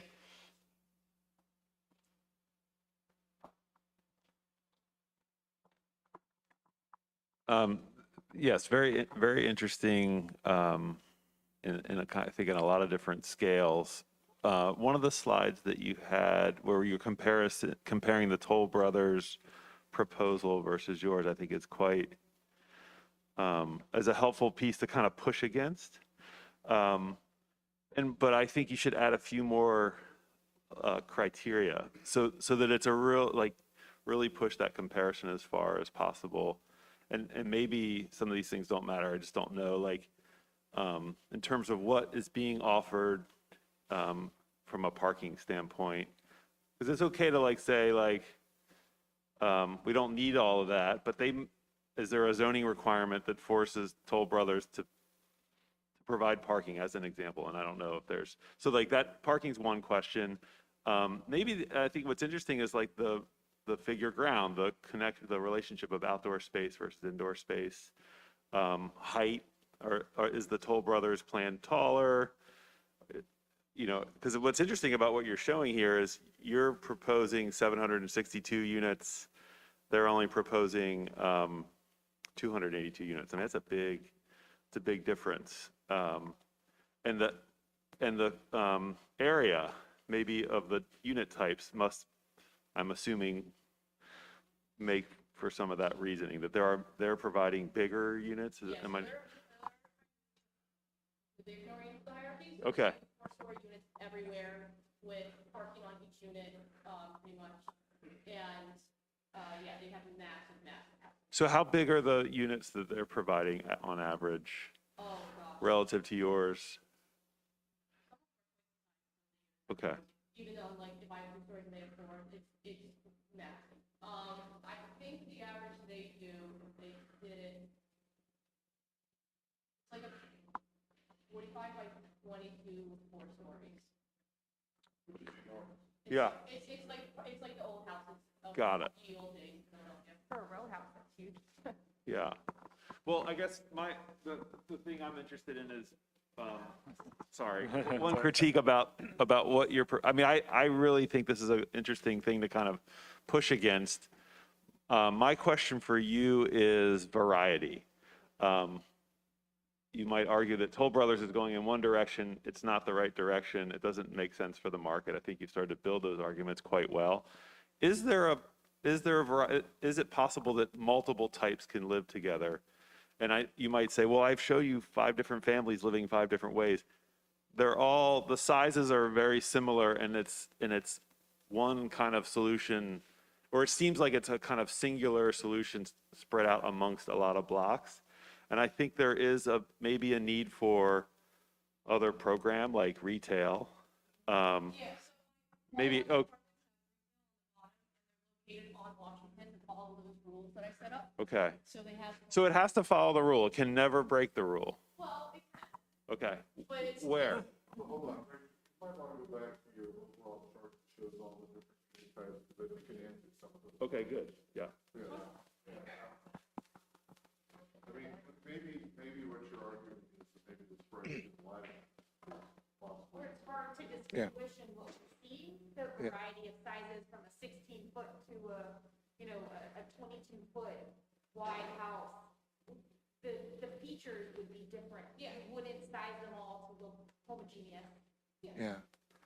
That's the sort of monotony of the facades. Yeah. So I think that issue could be resolved because the facades have a certain monotony to them. So I would think that you would need a palette of let's say, 3 colors of brick or 4 colors of brick, and then the cladding of the bow windows or these pieces that stick out. Right, and so to articulate more.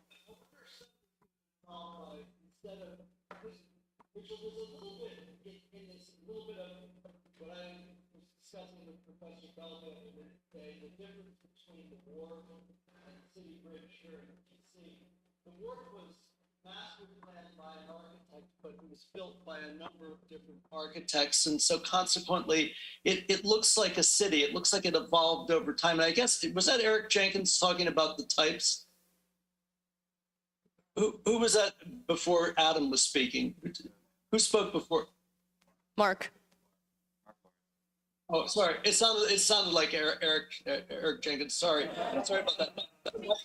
My point is that City Ridge, which is up on Wisconsin Avenue, and I apologize if anybody was involved with it, is appearing to evolve into something really dreadful because it's the hand of one architect. For the entire urban project, and it has a kind of monotony to it. So I wonder if there's a way to rethink the end product of the thesis and think about it as being an illustration of the visual code for the city, and that actually maybe inviting different builders to come in. So Toll Brothers gets this bit, and sort of mixing and matching it a little bit, so it has more of that organic feeling of having developed as a real city does. What's the name of that wonderful show? Pretend It's a City.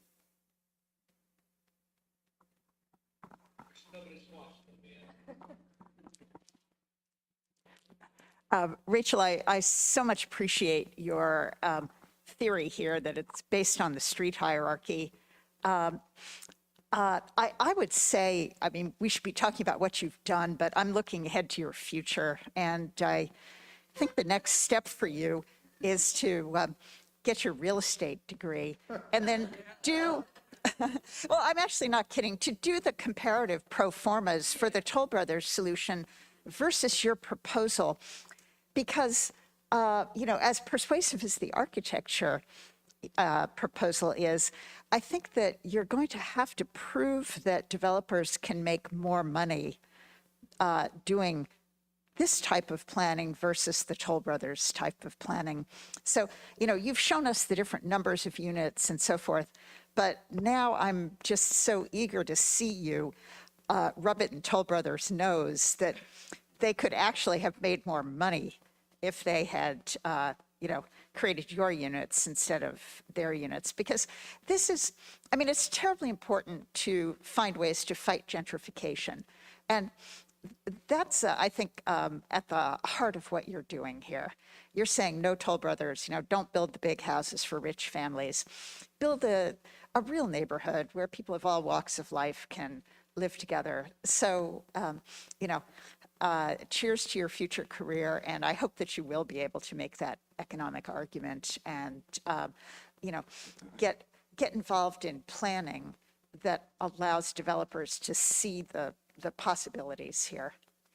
Because I think that's more important than, the way your proposal looks. I think it's the possibility of having a better future. I just want to say we've been very clever and not invited anybody from Toll Brothers to be on this jury. I think you first. I just wanted to say something. I just want to commend you for a wonderful presentation. Your description was actually very captivating, and there was a crescendo to it that I was glued to the diagrams and to all the study and research that you did. It was fascinating.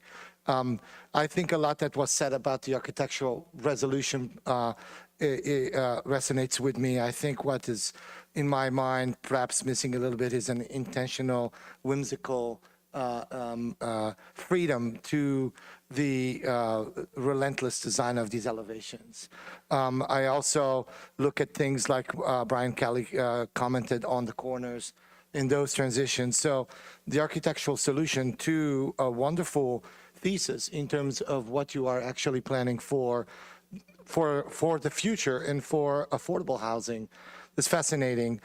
We do work with affordable housing in our firm, and it's not totally an architectural solution. There's an economical solution as well. And the way that this is done, it's done with a combination in partnership with the people that actually develop these things. Some developers are incredibly clever, and they have programs that that go from rent to home ownership, and that creates that mindset for ownership from the get-go as the building is being built. And so when you look at a home, there's nothing more sacred than a home for all of us. And one would argue that a sense of individuality is part of that need. Very much so, ideas like that with relentless roof line, relentless door locations, tend to arc back to what we call quote unquote projects.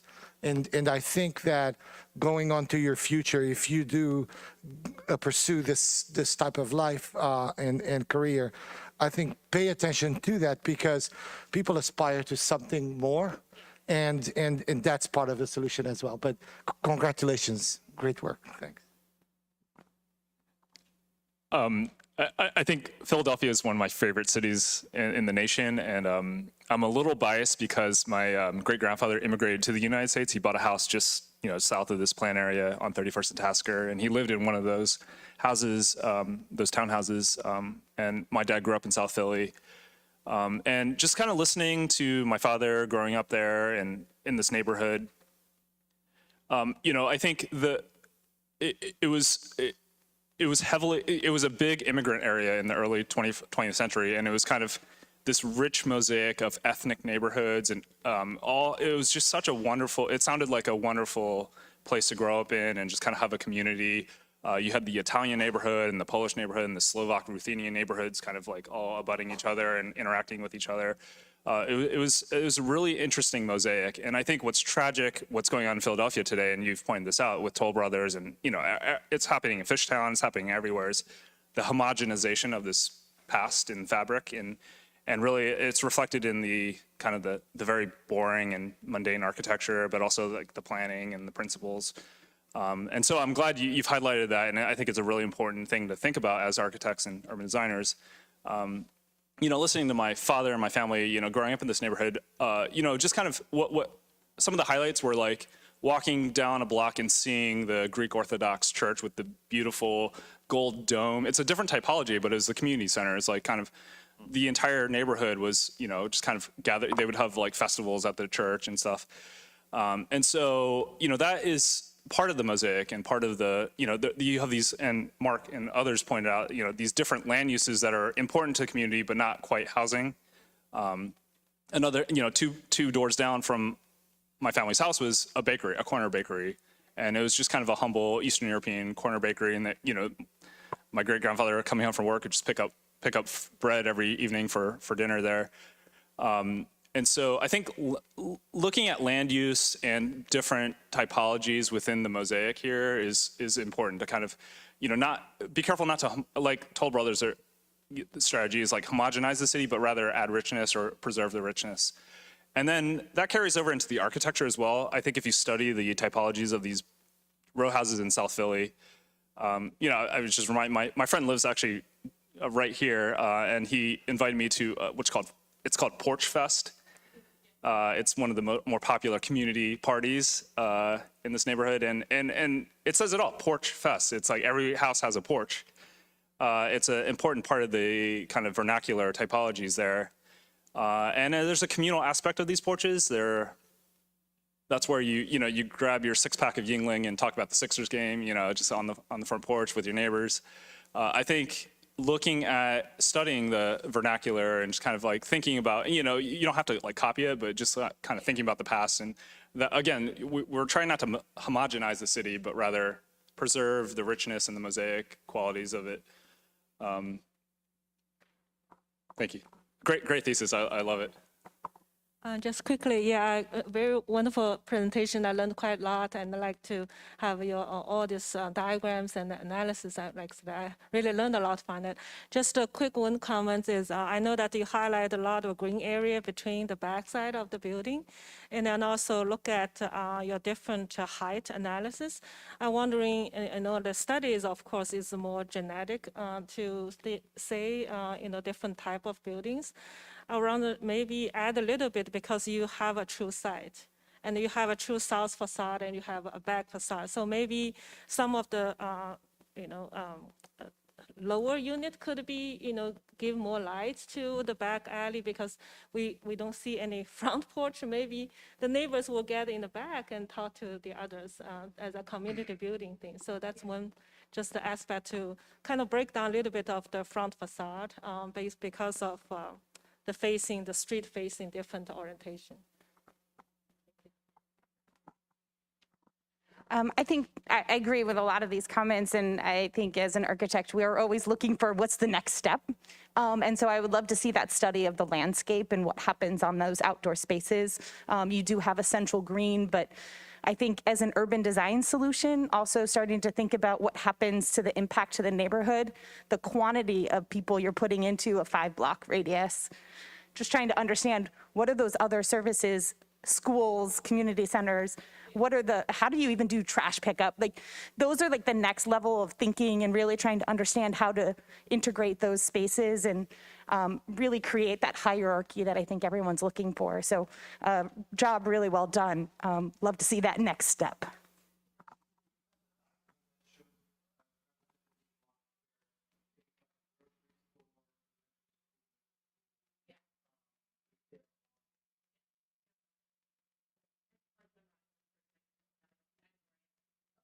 So this is the community center. There's actually a community center in my site that has an outdoor basketball and there's a church up here. This is a grocery store and it's built at the same time as the residential building and there's actually a high school, which is that funky looking. And all those things are right. Yes. Okay. So I got lucky with there's also a park like right there. So I got lucky with a bunch of community centers already kind of and community things already kind of built in. So that's why I didn't feel the need to kind of put a bunch more in because I already had these ones around. Yeah, I mean, I think it's about highlighting that, right? And how does the architecture respond to those services you're providing in your community? Yeah. And I think that would be a really important step. Yeah. Yeah. So, Rachel.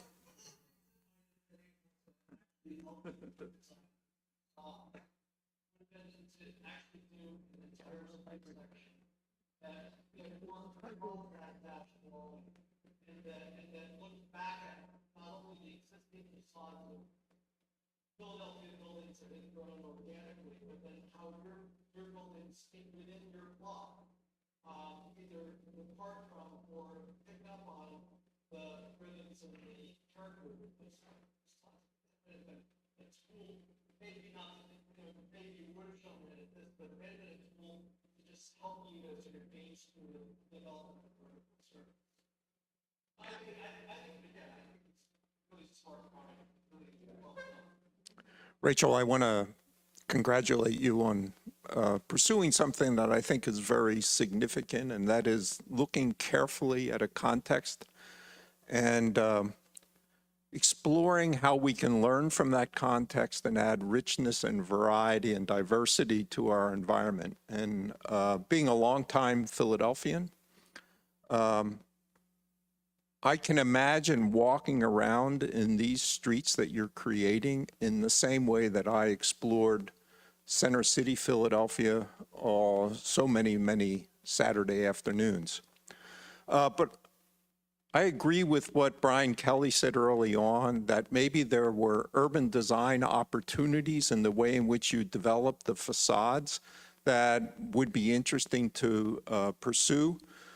But let me just take the counter argument and say that you were exploring a homogeneity of facades and seeing whether or not the variety of streetscapes and street dimensions would add significant or add to the variety that one experiences as they walk through. And I think that's an interesting proposition because it could lead to the idea that some of this is modularized in terms of housing and therefore reduces the cost of construction. I would suggest that maybe you don't make that point well enough in your presentation. And I think as nice as those two large renderings are in the center of your presentation, I think you would have been better served with 8 renderings and showing the different variety of streets from different points of view so that you could make your case that the homogeneity of the facades isn't the governing thing, that I could in fact get significant variety by the way in which the streets are planted, because if you think about Naudane Street, which I know is one of the streets that you were using as a model, you know, it only can have streets on, or trees on one side of the street by its very nature. And so that immediately changes things. And the last thing I would say is I think you're not responding to Broad Street in maybe as contextual a way as you should. And I could imagine the houses or the units on Broad Street actually being much more apartments, double-loaded corridor, not the row house kind of typology that would have added more variety and greater potential for different ways of living in this environment. But really a job well done. Yeah, David, I think that's a really great point. First of all, Rachel, great job. I'll offer a sort of advancement of your sort of core philosophy. I'm going to take this off so I can actually talk. And you're sort of setting up yourself this system of creating the building massing and form based on the street hierarchy. I'm not sure if you realize it or not, but you're sort of laying the groundwork through something that's going to supplant the current sort of zoning structure there. It's almost like you're sort of creating a form-based intervention here. To David's point, I think there's other things from the historical context that you could look at to assign to that street hierarchy, right? And so maybe you have this sort of rule set where you're not just governing the massing based on the street hierarchy, but you're also governing the street character as well.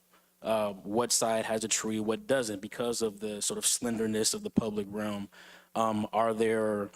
Is there an advancement of the stoop character, right? You know, is it just this sort of concrete path, right? Or are there other soft surfaces that could be there, right? All those things could be sort of assigned based on this sort of code. And again, allowing the sort of mosaic flexibility to happen based on style. You have a really great framework. I think others have already said it, this sort of flexibility of character, you know, whether or not you want to embrace that or you want to go away from that, I think that's another debate. But I think the sort of structure you've set up for yourself can also apply to the character of the street as well. You know, what things are assigned inside the public the realm, the streets, et cetera, et cetera. And I also want to sort of piggyback on what Maddie said. If you are interested in learning how to do a basic pro forma, shoot me a line, because I think that's a piece that's going to make a critical add that additional sort of layer to proving this concept here. Right. So overall, really great job, Rachel. I just want to point out to the jury that the highest priced real estate in London is Belgravia, where all the facades are the same. You people have a prejudice towards individuality, which is not always good. And it's cities, you know, you see all these suburban townhouse communities where every facade is different. It's like a frickin' virus. And I think that that's really wrong-headed. And I think that hold on, Kelly, calm down. In Philadelphia, one of the things Rachel might have done is looked at some of these neighborhoods, and she did a little bit, to see what the pattern is of repetitive facades and how they change. Because in actual fact, in a lot of these streets in Philadelphia, they have long repetitive facades. There's one street, Delaney Street, which is absolutely beautiful, and there's like 8 houses in a row, they're all the same. and then it changes there. So I think we need to be careful about this knee-jerk kind of, well, the individual house, the homeowner identifies with it. I think that's a problem. And I think David's point about being able to set this up so you could actually build it at scale so that it lowered the cost of housing, which we all know is a national issue, maybe Rachel didn't talk about, but I think is something really to think about. The other example I would hold out is the Upper West Side of New York, which has brownstone after brownstone street. They're all the same. And by the way, Parisian boulevards, it's not like, you know, people say, oh, that facade should be different than that one over there because I live in that house and you live in this house. We have this ridiculous predilection in architecture towards the picturesque. And I think a little sober kind of repetition makes some cities really beautiful. And maybe you could argue that maybe that is completely conceived here, but I think there's a place for that in how we make cities, not just compositionally, but also in terms of affordability, as David pointed out.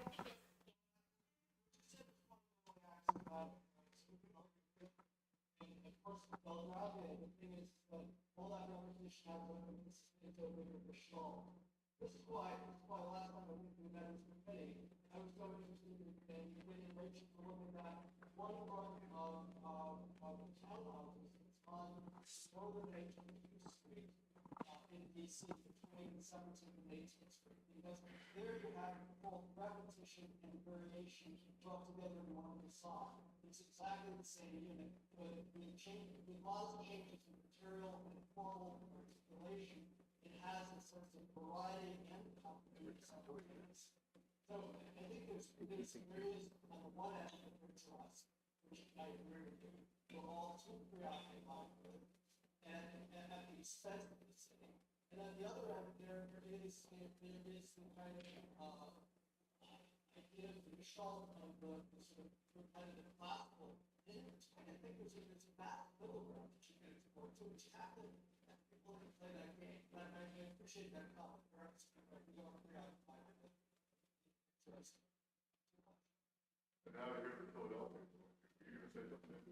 Oh, no, I was just going to say, I think this is true in every city. You don't have to go far. I mean, DC, you see a couple of blocks, they're all the same, right? It was how the city grew organically when someone came in and developed a block. But it's about scale, it's about texture, materials and quality of materials, right? Those are the things that are going to be important. Someone made a comment about affordable housing. It's about dignity with affordable housing. So how does someone feel that they're not sub or less than? And so I think the question is, we're just pushing you to try and think more than just what you've done, because this is a huge undertaking in a major urban environment. So really thinking about what are all of those various distinctions to make.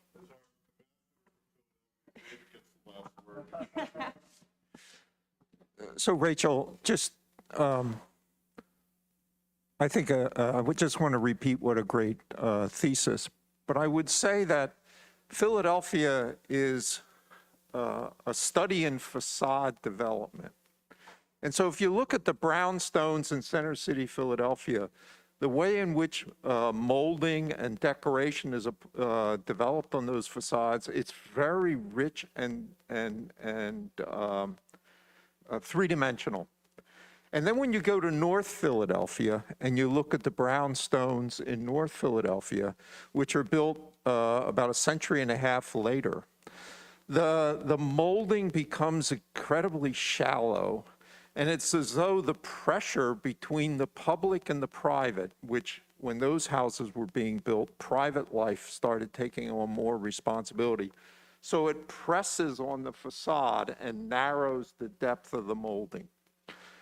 What I think would have been interesting is to study the facades in a city and see how the push and pull between public and private changes the way in which the articulations are developed so that it goes beyond simple pattern making, which I think you've done a very good job. And I appreciate the way in which you vary brick and metal and those sorts of things. But I think there's another dimension here, which is a social, cultural, architectural dimension that takes it beyond what I've been seeing in Philadelphia on South Street for my entire career.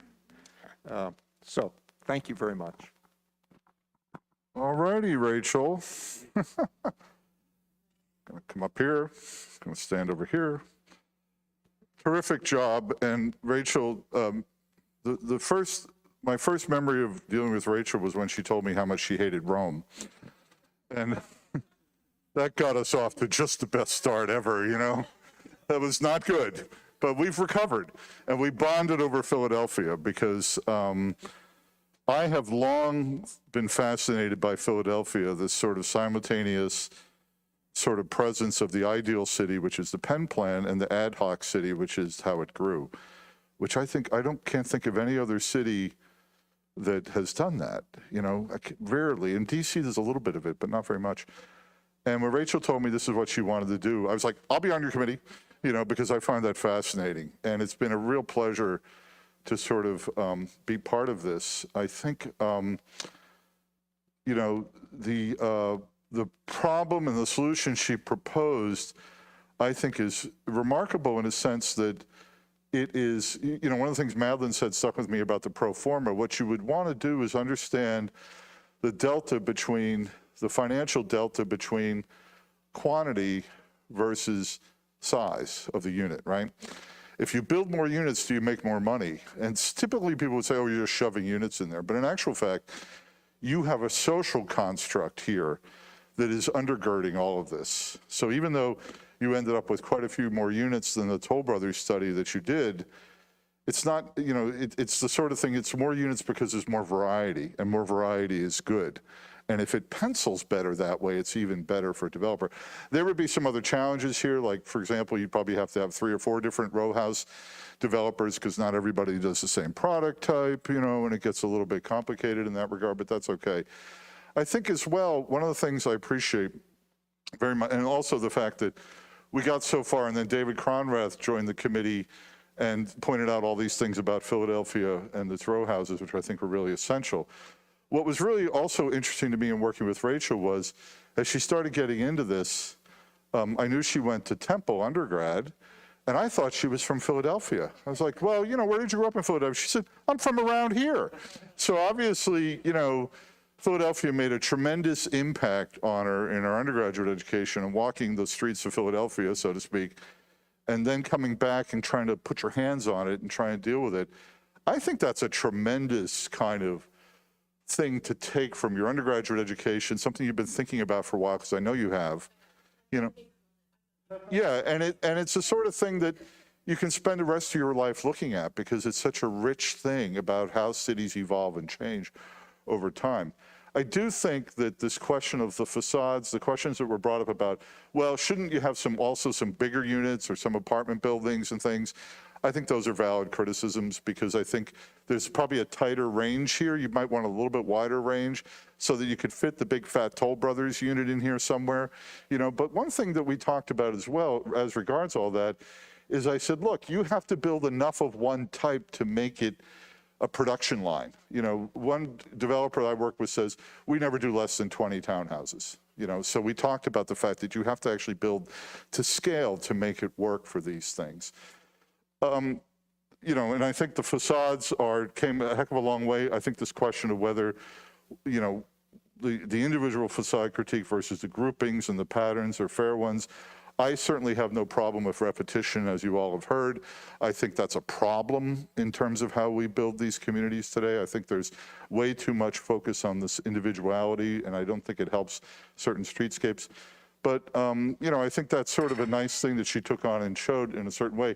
I have to give you some big kudos about how well these plans got worked out after a while, because they were quite frightening at one point in time there, but they got a heck of a lot better. And I think, you know, your ability to sort of work those things through and stick to the problem at hand, I think, is commendable. And the last thing I want to say, Rachel, in praise of your thesis is, that was by far the best presentation you have given about the thesis project. And it's always good to end on the high note with a really good presentation. So congratulations.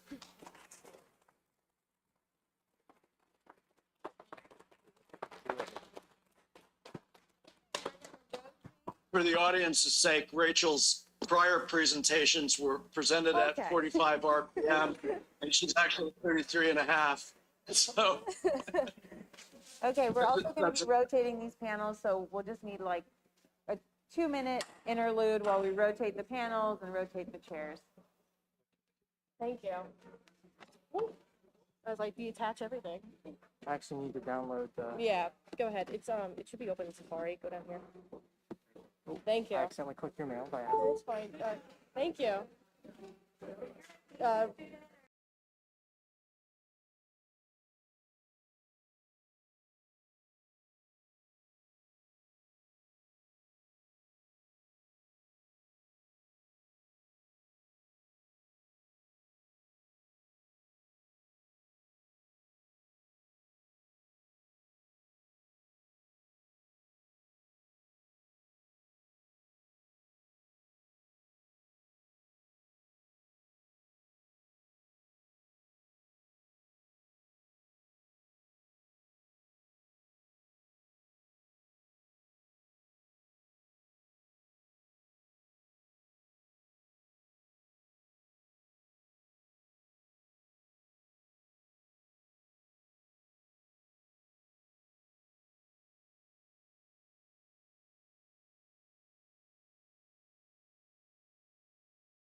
Testing. Just had to do a quick test check.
Am I good?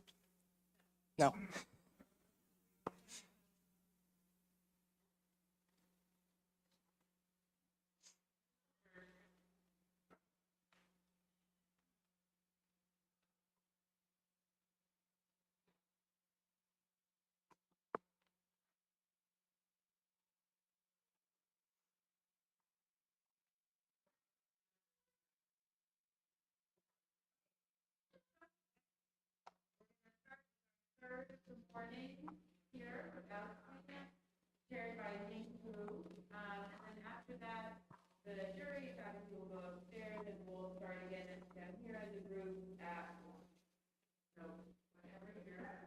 All right.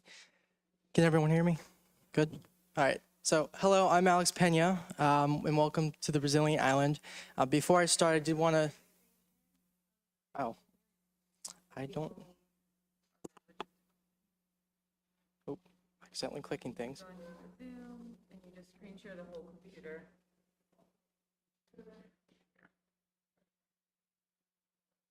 Huh. Just do that. Just do that and then go back to. Yeah, there you go. Oh, come on. I'm not used to Mac. Yeah, please. It should be up. It's. There's nothing happening, Ronit. Okay, thanks. Okay.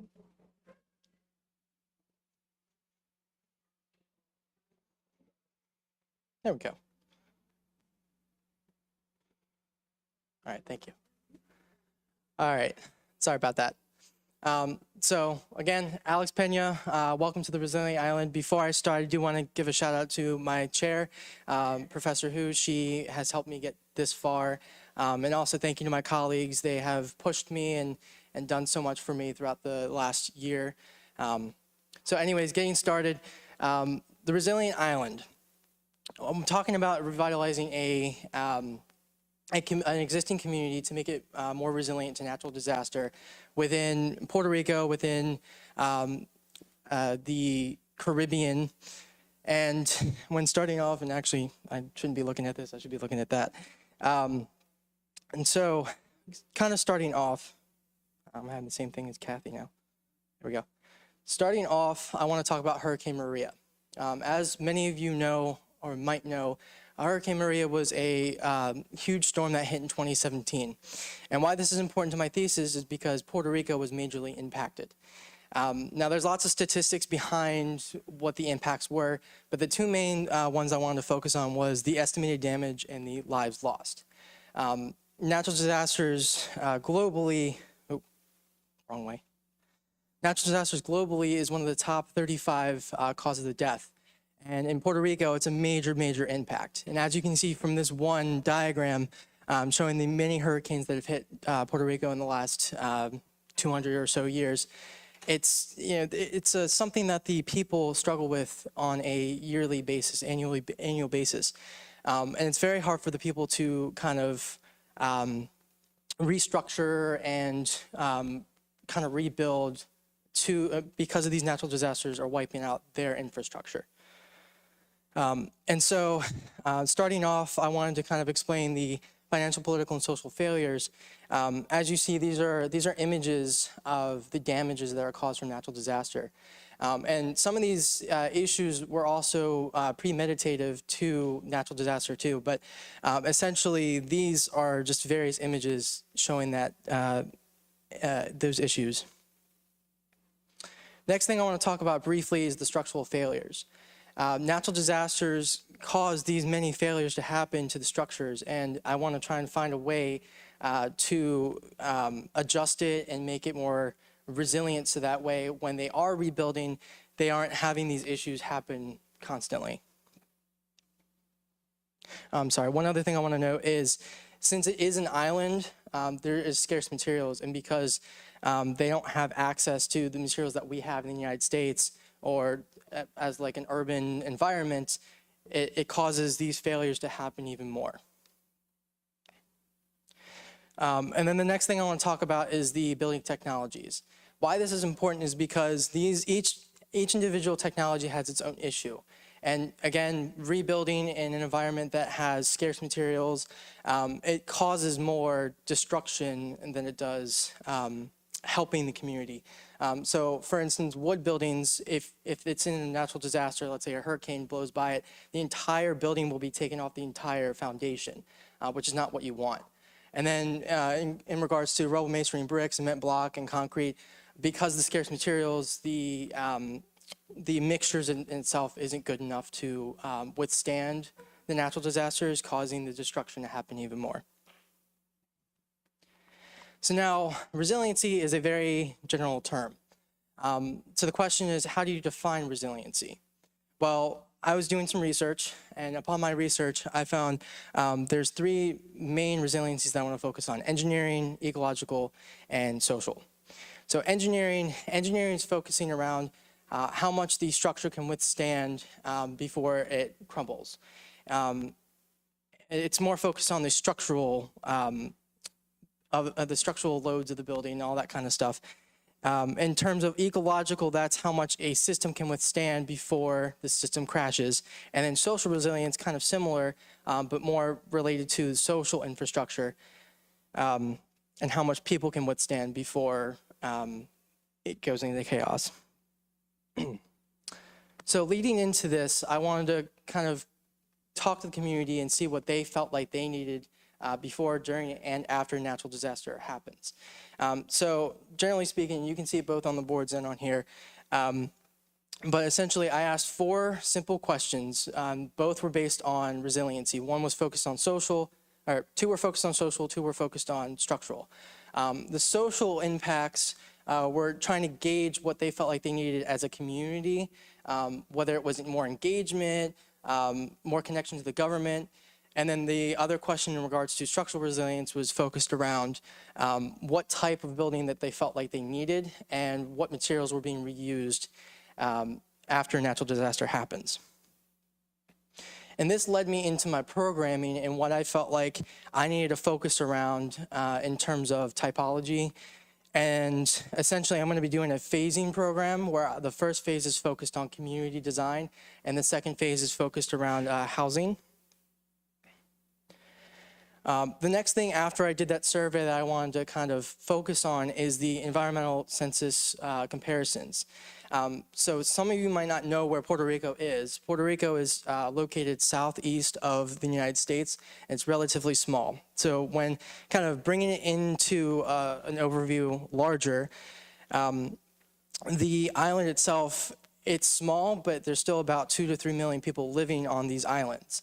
So in order to pick a census, in order to find a model that I would be replicating for other Caribbean nations, I decided to pick a smaller island on the east of Puerto Rico, which is called Culebra. And about 2,000 to 3,000 people live on this island, which is why I wanted to choose it. And why this is important to note about the comparisons with environmental statistics is because if I'm replicating the model onto other locations on the island, it needs to be relatively the same environmental conditions. Then, kind of narrowing into the island itself, I wanted to share this very insightful image of the topography. To give you an understanding of what the island looks like, each of these lines is 14 feet in elevation. And so it's very hilly, very terrain based, and that's something that's going to be impacted in my design.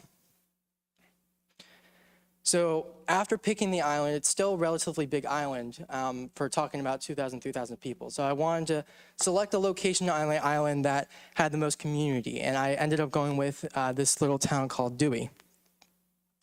Dewey is actually the community hub of the island, and what's important to note about this, and I'll go into the next images here, it has the main transportation hub that leads back to the main island, which is the ferry. And what the ferry does is it allows the people to connect and to live their everyday lives. Since the island is so small, they don't have, they have like a clinic, they don't have an actual hospital, in which case if there's a dire need, a dire emergency, they have to take the ferry all the way back, which is about an hour ride, and that's something that is a little bit of an issue. So now leading into the site. The site itself, again, talking about community density, there's community both in the north and south of the site that I've chosen. And you can see that what's important to this thesis is the floodplain and how the natural disaster will also kind of be impacted from that. As you see, and you can also see it on the left board over there, the floodplain over the next 100 years will cover a portion of the buildings that are existing on this site. Now, this floodplain is a little outdated, so I estimated what the 200-year floodplain would look like, and it's covering most of the site, and that's something that's a big issue. And kind of relating back to one of the premeditative issues is people don't want to leave their locations from where they grew up, from where their heritage is from, in which case it becomes a cultural issue, and they won't move from the buildings that are being flooded. And then to talk about walking radius and building types, this is also kind of important to my thesis in the sense that the site itself is very walkable. Actually, that outer circle is a quarter mile, and so everything is very walkable. I've been there. I've walked on foot. It's very easy to walk around. And the building types is also important because you can see that towards the southeast of the site, it's more commercial, and towards the north, it's more residential. And trying to tie those two communities together is very important.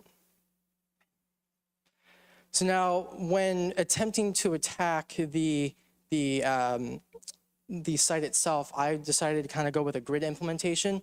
The reason why is because the original site was supposed to be gridded, and actually, if I go back for a second, you can start to kind of see a grid being formed here, but they never got to finish the actual grid, in which case I went to the main island where there's lots of life, lots of people living on the island, and I took one of the major towns, San Juan, took the grid, brought it into a linear grid, and then took it and used the curve of the contours to make a curvilinear grid, which then impacted my design overall. So now looking at the site proposal in comparison to the original site. What I'm proposing is a curvilinear site that is blocked off in sections. And I'll show you the block in a second. And what I'm doing is I'm taking the site and elevating it, putting all the community program on the top of the hill, and then terracing down where the residential is the terracing of the site. And again, actually, kind of looking at the floodplain real quick. My site, after designing it, it won't be impacted after the 100-year mark. It will be slightly impacted after the 200-year mark, and that's important to note because as time goes on, it's going to be further developed, which means that the people living in those locations could be eventually moved to a new location as well. And then, again, looking back at the walking radius, this would be the center of the community. In which case it connects back to the south and north communities that are already existing. And then another important aspect of my site is I've incorporated green spaces that connects all the way back from the existing community in the north to the existing community in the south. Now going back to the program that I've designed, I wanted to show this as a way to explain, again, that I'm putting the community at the top of the site and then revolving the residential around it. In terms of talking about refuge, because typically when a natural disaster hits, the people take refuge in community buildings, in which case, again, I wanted that to be the top of the site and not the terracing. So some very important views of the site to talk about the terracing and its connection back. What I've done is for each residential unit, I've incorporated a small garden for each one to have its own privacy. And these are just important to have that connection, that conversation back to the community and how they can kind of talk as a community within the boundaries of the site. So here's a typical site block. And why this is important is because, again, I've kind of segmented it and trying to show that there's the communication back to the community building and the residential buildings. So you'll see that the topmost building, the community building, the one nearest to the residential, it has a connection back to the residential, and then it terraces down as residential as well. So another important thing I want to know about this new site is its stormwater management and renewable energy. So the site itself, again, gets a lot of rain, and to provide the housing units and the new community buildings with gray water, it's important to collect that water instead of just having flat roofs. If I were to go back to the original images of the site, you would see that the roofs are typically flat. They haven't really designed or put much thought into the design of the buildings itself. Not to mention the site, I forgot to mention this as well, but I purposely segmented the buildings to relate back to the existing site in the sense that the overall square footage of each building is relatively similar to the existing. Going back to what I was talking about with water collection, one thing that is important to note as well is the people living in the existing buildings currently have to deal with using salt water as their sorry, I'm blanking right now. They typically use it like within their shower, like within their houses themselves, because they don't have any access to fresh water. In which case, having these cisterns, having constructed wetlands connecting back to these buildings is important to my site. And then same thing with the solar farm. Electricity is one of the main issues, in which case I've implemented a solar farm that would collect enough energy to sustain the entire site and even give excess energy to the existing site as well. So then looking at the community center, I've chosen to design the community center itself because I felt like, again, tying back to what the community needs and having that conversation between professionals and the community was very important to the thesis. So I've essentially designed 4 different buildings, and 3 of the spaces have been rendered here. The first was talking about the office, the backbone of the community. The second would be the meeting space, that conversation that would take place between the professionals and the community members. The multifunctional space having some sort of event space for these members. And then there's the 4th building, which I didn't render, was an auditorium, which again, another event space. Since I'm talking about structural resiliency, what's very important is talking about the structure itself and looking at the materiality.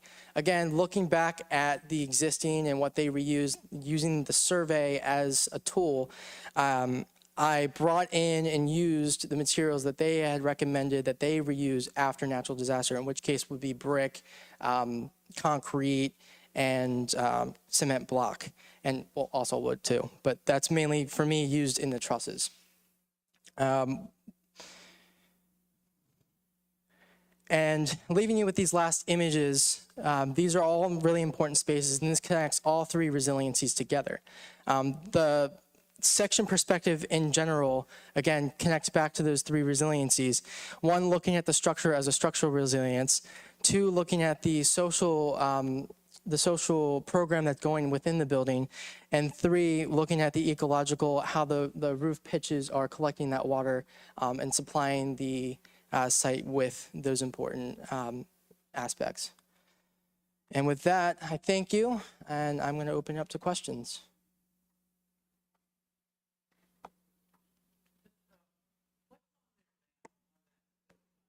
Nothing exists. So if I go, yeah, so you'll see.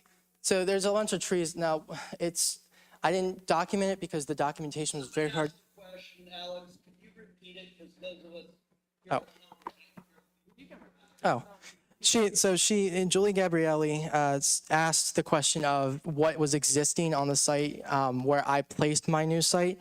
And to answer it again, it's just wooded area. Looking at the zoning itself, it was developable area. The reason why it doesn't really show is because the documentation was very hard to find. Just finding images of the site alone was difficult.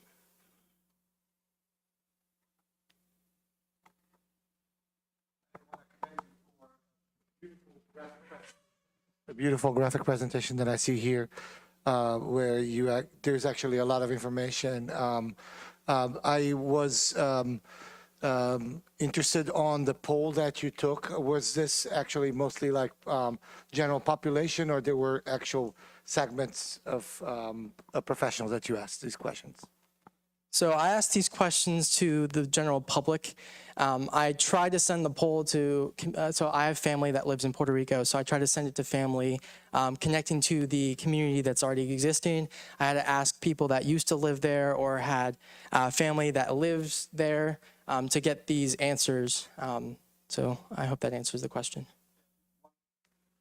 One aspect that I was looking at your structural resiliency concept and looking at the roofs, and I'm curious about, I'm seeing steel trusses holding up. Is that a concrete roof over steel? Is that wood? And I mean, I'm going a little bit into the weeds of things, but what I want to get at is that in whatever answers one gets, the actual analysis for this kind of resiliency and how the climate change is affecting ever more the strength of these storms. I would assume that reinforced concrete and stuff like that would be the way that you would actually achieve something like that. So I was a little curious about that. Yeah, I can answer that question. So in terms of the structure itself, I'm using reinforced concrete in the columns and beams. In terms of trusses, I'm using wood trusses, again, relating back to the existing resources that are on the site, and reusing the material that the people had recommended reusing because they reuse it after a natural disaster hits. I hope that answers your question. In your research, did you consider any other civilizations outside of this community that has similar topographies or other ways in which maybe modernization was not part of their culture when they were built? So I considered it. The issues with that was that I couldn't find the documentation. And on top of that, I wanted to use a community that was existing and very strong. In which case, from all my research, I found that this was the community that had the most community involvement. I was also considering dabbling in looking at the entire island, like the main island as you saw through the images. I thought I had one on here, but Thinking more globally, because there are other civilizations in history that would have had similar topographies that would have maybe considered different options. I unfortunately have not. I think that goes back to my question and really. Yeah, sorry. I challenge the position of your community and your residential. I think job well done. I think you're really tackling a huge problem and a very big issue that a lot of communities are facing. We face it even in our own coastal communities here on the mainland. But the idea that the community buildings are at the top, really using your topography to help protect these structures, right? And how do you use that to allow natural rainfall collection down the mountainside? You have very steep topography, so to allow irrigation, filtering of water, how do you create desalination to get fresh water or other ways in which to capture rainwater?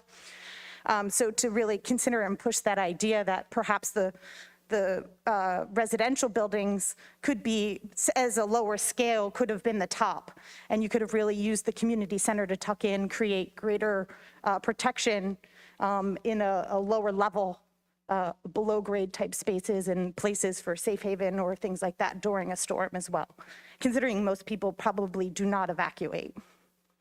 So just a challenge to consider, where do these people go during a storm, and thinking about how to protect them in place, if that's an option. I actually have a sort of an answer to that because, again, based on my research, I found that most people during a storm would go to a community building, would go to, let's say, a school and kind of bunker down, in which case that's the reason why I put the community buildings at the top of the hill, because that's where, if they need refuge, they would go there.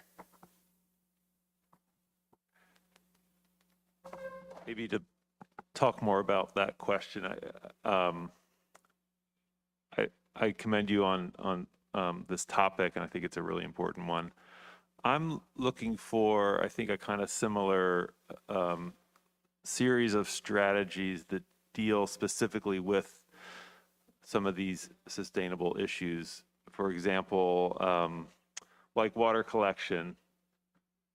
It looks like there's a cistern, and clearly there's a thinking about collecting that water, but I'm looking for a kind of understanding of that strategy, maybe even quantifying how much water would be collected, how big cisterns might be, and maybe that's... So I did put that...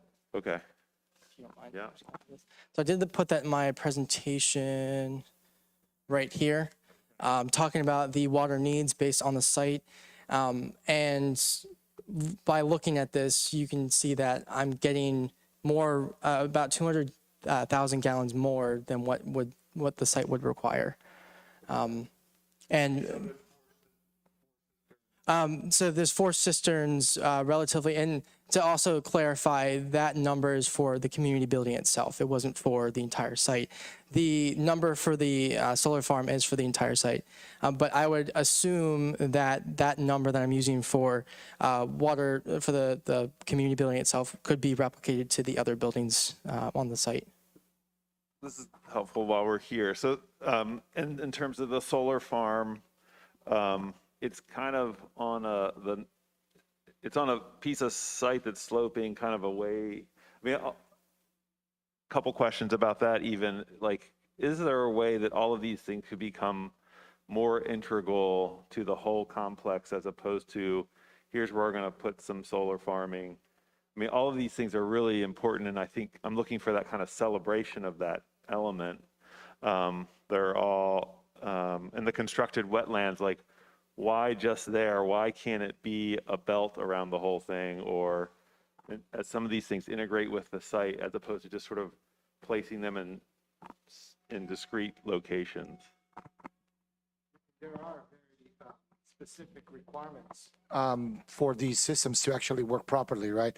You do want the panels to face south. You do want them, you want to maximize them on all over the roofs. You also have to feather them so they don't fly away in the storm. And if all these things are planned properly, you do end up with a system almost like a net zero solution, which is what I think you're kind of aiming for, which is very interesting with that. So, but I think even though the presentation is actually wonderful and there's a quality to it, I like that rendering. Looks like almost like Atlantis or something, looking up, going up the steps to that. But when I compare that to the description of resiliency and withstanding a storm, I would be kind of freaked out a little bit to be in a building with a very tall roof that could actually fly away or something like that. What I'm trying to get at is that the reason why in the vernacular you do see flat roofs and you do see things of that nature, they don't quite occur just absence. They do occur because it happens to be the best way to actually fight some of these events. And so I think those solutions may find themselves into newer construction as could be part of your solution as well. In terms of the roofs, I find the roof forms very interesting, but I also question in terms of water collection, water going straight onto a wall, like that slope going into the wall. And I was looking for, and probably you thought about that too, but you didn't get to draw it, maybe some sort of trough or something that could collect, and we could see that in that. So I guess going on forward onto your career as an architect, paying attention to these things and graphically, even if not just with a diagram or something, would let people know that you are actually thinking about them because they're part of your description. So. Great presentation. I have a couple of thoughts.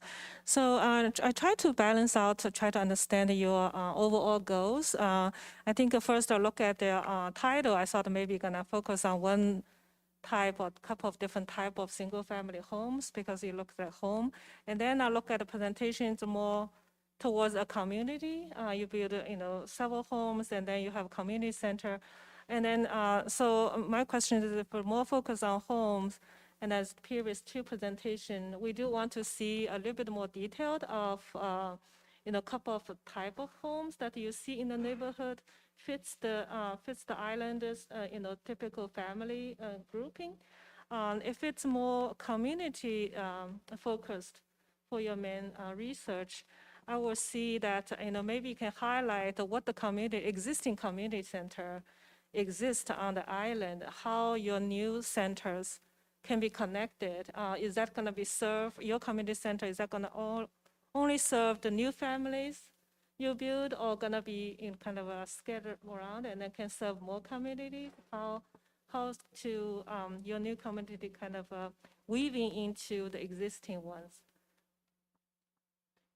To answer that question, I planned on, well, actually first with the documentation. Some of the documentation was very hard to find because again, this is a relatively small island. So trying to find the typical housing units for this island was very difficult. I could have researched that a little bit more in depth, so I agree with that. But in terms of kind of connecting back to the communities, I was thinking of this community as being a central hub to all the communities that are existing around it. Kind of going back to this diagram of community connection, having the green spaces have that connection back. And in both sides of the site, there's a way to connect back in some way or another to the site. Supposed to be a living community, right? This is not like a resort or anything like that. Yeah. This is okay. So people go on their lives. Some may work remotely from their homes if there's internet and this and that. Others may have to get out and go catch the ferry. Others work in the island.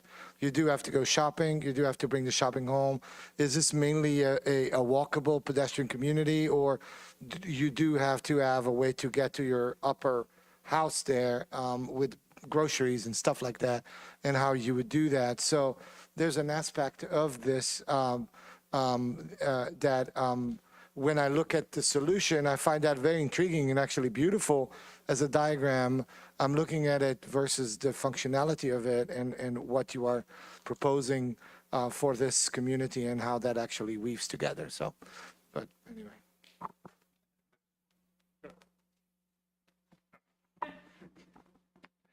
Thank you. Really interesting and intriguing concept and project. And I really like your background research and that diagram of the hurricanes crawling across, the island of Puerto Rico is really nails home like what the problems are and kind of the existential dread people probably have every year during hurricane season.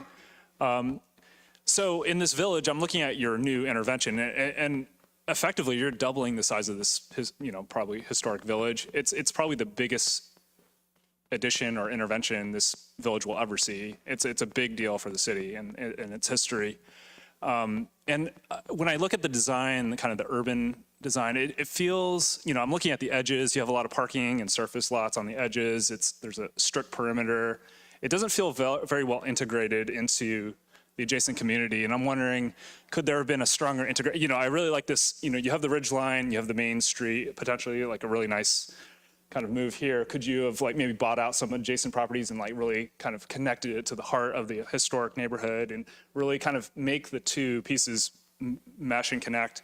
I don't really like ending this kind of promenade with surface parking lots. That's not like a nice entrance.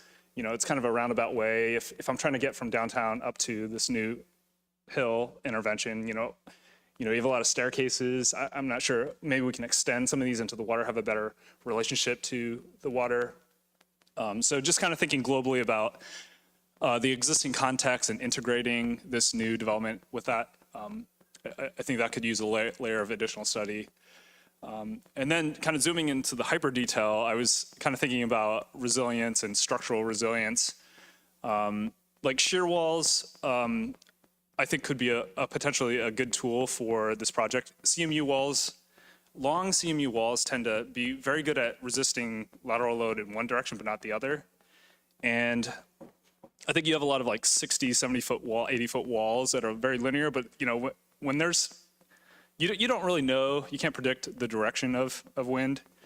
And it's very dynamic. So I think I would have used or explored maybe buttresses or kind of shear walls in both directions. I think you need to really think about kind of, I think the columns are a little, I'm not sure, I'm not a structural engineer, so I can't say definitively, but I think a lot more kind of resisting loads in both directions, especially apparent in the plans. And I think you could have made that in architectural, as you develop that idea, make it a really interesting, maybe there are buttresses along the facade, maybe some of these major walls on the interior are kind of very large architectural shear walls. Moving to the roofs, trusses, I'm actually looking at wood trusses right now at work, and I'm a little, I don't quite believe that you would have a wood truss spanning, I think 40 feet in some of your dimensions. It's, they typically end around 20 feet or so. So, maybe, as for some of these larger multifunctional spaces, maybe moving to things like glue laminated beams makes more sense. It's more typical. And I think, again, thinking about the cross direction, especially with trusses, they're really good at resisting load in one direction, but not the other. So I think you really need some cross beams or cross mounts to really resist in the other direction. And you could really even make it architectural, kind of really emphasize this kind of hurricane resistant architecture. Maybe there's a special steel beam pattern that's kind of within the trusses, resisting the other way. And then I think the roof membrane is kind of another area of potential architectural richness where, you have 150, 160 mile per hour winds peeling up, and it's mostly uplift. It's actually, the dangerous load is the uplift load, and really making sure that membrane sticks to the trusses and is kind of resilient to that. I did want to mention one thing I didn't mention during my presentation, which was I have thought about tie-down straps in regards to the foundation and with the truss. I probably should have shown a detail showing that. I mean, it does show in here briefly. It's very hard to see, but it's down here and somewhere up here. But the point is, I've thought about it. I've considered it. I do need to take that next step and kind of push it a little bit more, though. I agree. I was going to make a comment which I think would segue well with, I believe Nate is your name? Sorry. Nander, sorry. Didn't get that down. Anyway, the connections to the existing town, I think you need to be more clear. Is this a replacement town for the future where the rest of the town will disappear? In the meantime, it's an annex. Like, what is the relationship? So it depends if your project is more utopian or less utopian. And I guess that's an aspect of the project which isn't clear to me right now.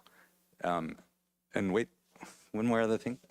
And then the other point that sort of worries me a bit is the scale relationship between the communal buildings and the residential buildings. Because either the residential buildings, like in the 3D here, almost look like hovels, or they're just so low, and then the communal buildings are so tall. And maybe it's because you've developed the communal buildings and not the residential, but that scale worries me because it looks almost like shanties. I mean, maybe. And then the third thing would be, look at Francis Carré, the recent Pritzker Prize winner, and how he so effectively uses sort of similar projects where there's sort of low technology but high architectural aspirations. And I think very much related to what you're doing in some ways, and not in other ways, but in some ways, yes. Anyway, thank you. So I was going to answer that first kind of question, which was in regards to what I'm thinking about the utopian versus, essentially what I've considered doing, essentially looking at the original site and how it's being covered by floodplain. I was thinking about this being a kind of temporary fix to that and like a replacement to that. But since essentially the land above it, everything up here is still developable land, this could be the stepping stone from here to here and then up here as well. But I needed to get that first stepping stone done to answer that. To reinforce that aspect, I would say how many square meters or square feet of existing buildings are there, and how many are you proposing, and talk about, I mean, make that dialogue more clear, which I think it's there. I just think it's not. And then the second thing, which was in regards to the footprint of the building and how tall these are. So the reason why this one looks so much like the community building looks so much taller is because it's on a hill, it's on a retaining wall, or right off of a retaining wall. And what I did was I doubled the height of the community space to make it an emphasis to the community spaces and making the residential feel more private.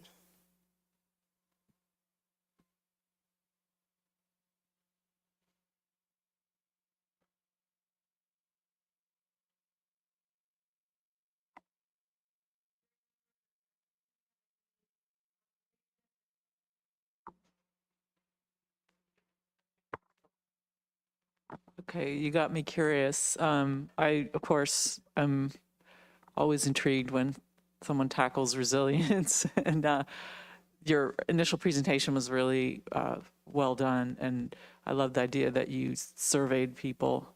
It wasn't a trick question, but I really was curious what's on the top of that hill. And when you said nothing, I was a little alarmed, because it's not nothing, it's trees. And so I just want to challenge you a little bit, not necessarily for this, because you've done a lot of good work and there's been a great conversation about some of the choices and assumptions and things that you've made. There's a lot to talk about. So if we really want to build resiliently, we need to remember that the sites that we find that we're usually assigned by our client, or if we self-develop, then we find them, they have a life in a larger ecology. Every site is part of a watershed. The watershed here is pretty straightforward. It rains on that hill, it runs down into the ocean. I mean, it's pretty, or the Caribbean, I should say. So I just want to put a plea in. While we were sitting here, I opened my laptop I Googled Culebra, I found like 4 detailed ecological analyses of the island. One of them done by the U.S. Army, interestingly enough. So if you want to take this further, it might be interesting. Also, I just looked at it on Google, like 3D. And that part doesn't look super healthy. There's like kind of bald patches and things, especially the side where the hospital is down by the cove there. So maybe, you know, like another pass at this would be to sort of tailor it to what's there now, and sort of like nestle your thing in there on that southern side where the forest is not in great shape. There is also a national wildlife refuge on the island further up. So I just encourage you to think of every project that you have, that you get involved with, to think of it as an opportunity to do ecological restoration, because we're the generation, and you all especially, that is going to need to address that. Like, taking out trees is going the wrong direction in a lot of ways, but I like the idea of managed retreat and using this one knob, that's near the ferry. That all makes a lot of sense.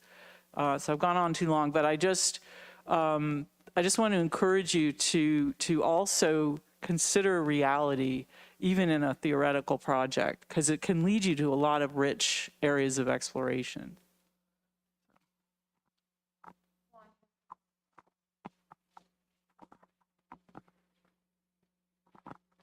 Thanks. Alex, so I want to commend you for many wonderful points and things that you brought up.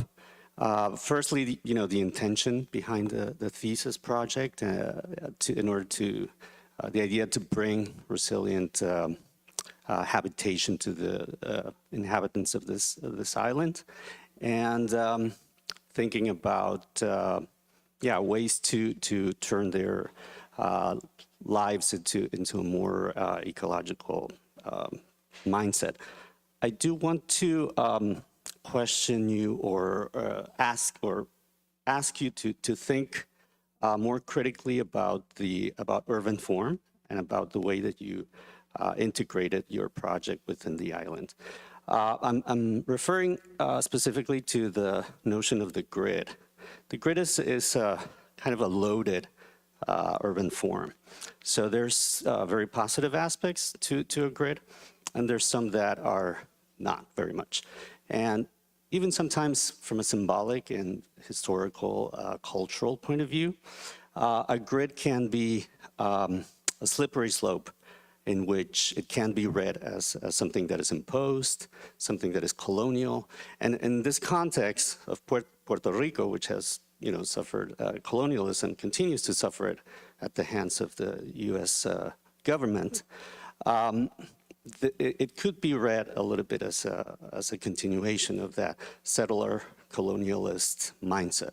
So I think that there are aspects to your project and to the way you laid it out, which are commendable. But maybe get out of that gridded mindset, I would say. Just something to think about in the future. Thank you for that. I did want to also mention, when I was doing the grid, I was looking into Culebra history. Maybe it is the colonial history as well. But going through San Juan and the history of the development on the main island, it seemed like wherever the development happened, again, maybe colonial mindset was the reason why that was shown.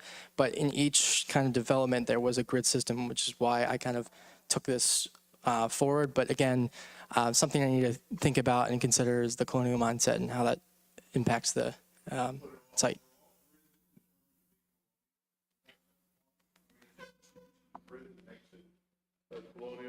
Sorry, the voice from beyond here, but are all grids that way? I mean, maybe you could elaborate a little bit on what would be an approach that you think would not have that kind of evocation.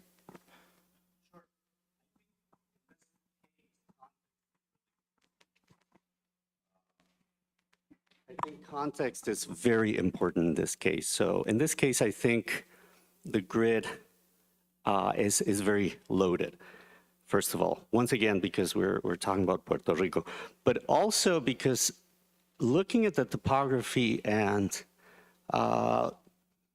sort of doubling down on some of the comments that were made before by Julie, for instance, in which the approach could be richer if the topography and what's existing is observed and to a certain extent respected.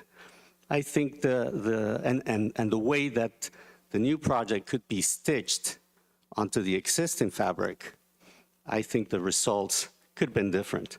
And I don't think that they necessarily have to observe a grid in this case. So I think that there's a series of powerful reasons there to rethink.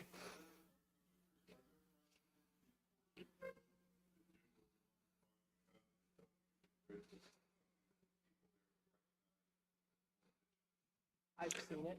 Sure. Yes. I didn't focus on it, but I've seen it.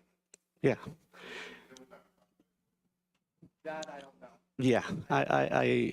Yes.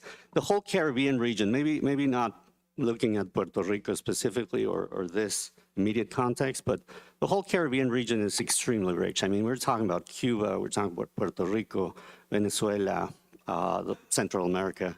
So yeah, I think we could find interesting precedents. Not many, first of all. Yeah, few.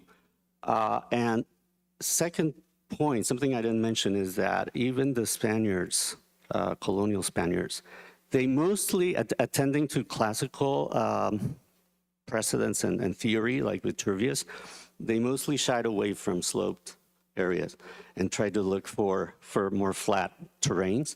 So yeah, even colonial towns would allow for certain flexibility in terms of topography and not, adhere to a very strict grid, which is basically my point.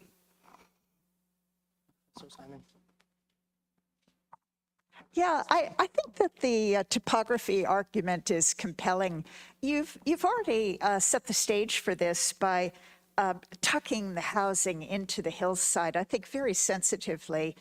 The way you've got your plan laid out on a grid is going to require, I think, reasonably substantial regrading, which is not necessarily a good idea in a place that's vulnerable to storms. I think that the more you can leave the existing topography undisturbed and build into it, the better off you're going to be. So I was finding that I don't know, a slightly concerning difference between the community center and the houses, that the community center is kind of perched on the hilltop in a sort of precarious way compared to the houses, which are really firmly anchored into the land. So my recommendation would be much more to let the housing grow organically from the existing land forms, the way you've really, I think, nicely done in the section, and then let it follow the hillside. And so, in a sense, take your cues from the land. And I don't know how, I guess I don't think that it's so tight that you couldn't have pushed the community center below the crest of the hill, so that could also tuck in. I would let that set the stage for further development, going along the hillside there, that it's not that you would curve the streets to be picturesque, but that you would just let people actually inhabit the land. As I look at your plan, I see a lot of greenery, but it looks like it's more of a kind of urban plaza type landscape.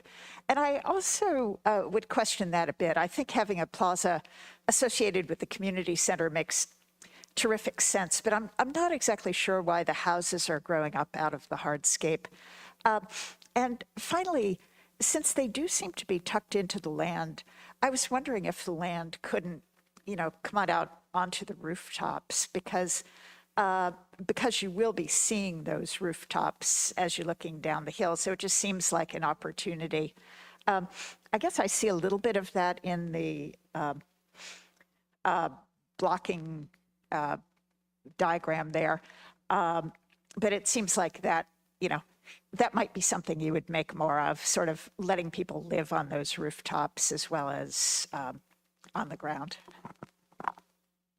Thank you for the comments. I did think about that, and that was one thing, and maybe I'm not showing it well enough, but I was considering having some kind of implementation of rooftop terracing or have a connection where people can actually engage with those rooftops as well. And I know you. Actually, I wanted to maybe ask Juan a question about, do you not think that, so I was trying to think what other urban typologies might be applicable on the site. And I think Madeline and Julie's comments about respecting the existing and being more sensitive is key on this site. But is the grid necessarily colonial? I mean, I was trying to think of, Pergamum maybe for the site and, the Greek colonial cities in Asia Minor. And are they, I mean, they were colonial as well. So, right. So, but is that necessarily, can we not use a grid? I mean, I guess that's like maybe too obvious of a question, but do you really think we can't use a grid? I mean,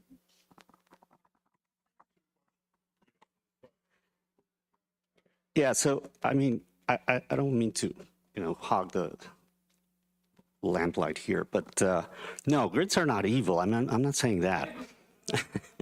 Grids are very, very rich historically, symbolically.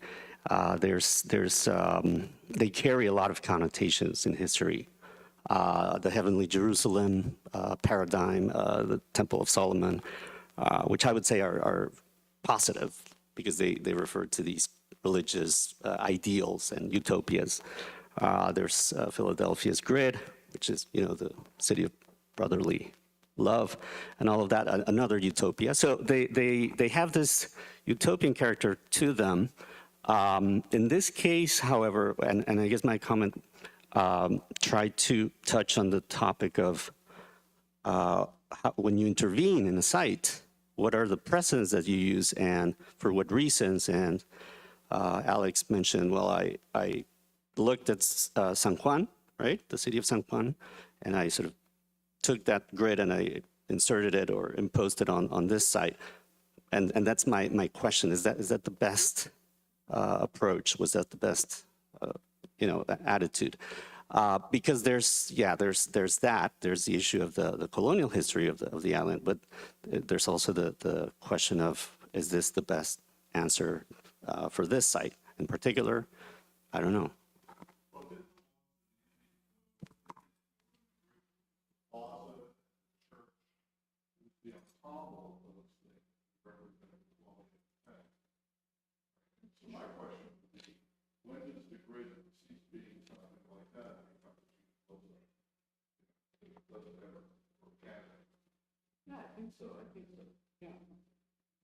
So I just add a quick comment, Alex. Congratulations. Haven't met you in person, even though you're my student in adaptation. I think about a year ago, I sent you a 99% Invisible episode on Levittowns in Puerto Rico. And so it's just worth mentioning because there's not only traditions of the grid, but there's many more modern traditions, including the tradition of the planned picturesque, right? And so I think what I would just second Juan's point is the importance, especially in this program or desire to sort of decolonize architectural history, is to make sure we look back at all the different precedents and sort of deep layered historical context, some of which comes in through colonial means, some of which is indigenous. One could argue it's just as much romanticizing and possibly externally imposed to look back at some ideal native settlement and impose it on people who really want Levittowns. So I think it's really, what I'm taking away from your comment is the importance of understanding specific and layered colonial contexts as well as what people themselves want, right?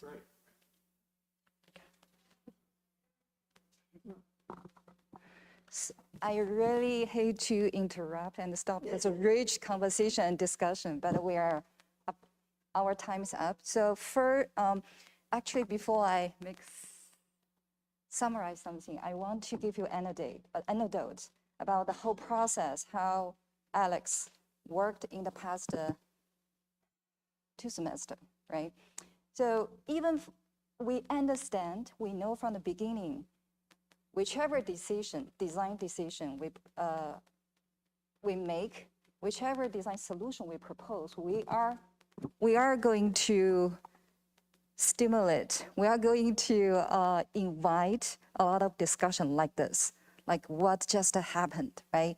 Basically, when we make a decision, we are saying no to other design decisions. And for site, at the beginning, when we look at the site, when we look at the grade, we said, okay, why can't we continue the existing, this very organic grades?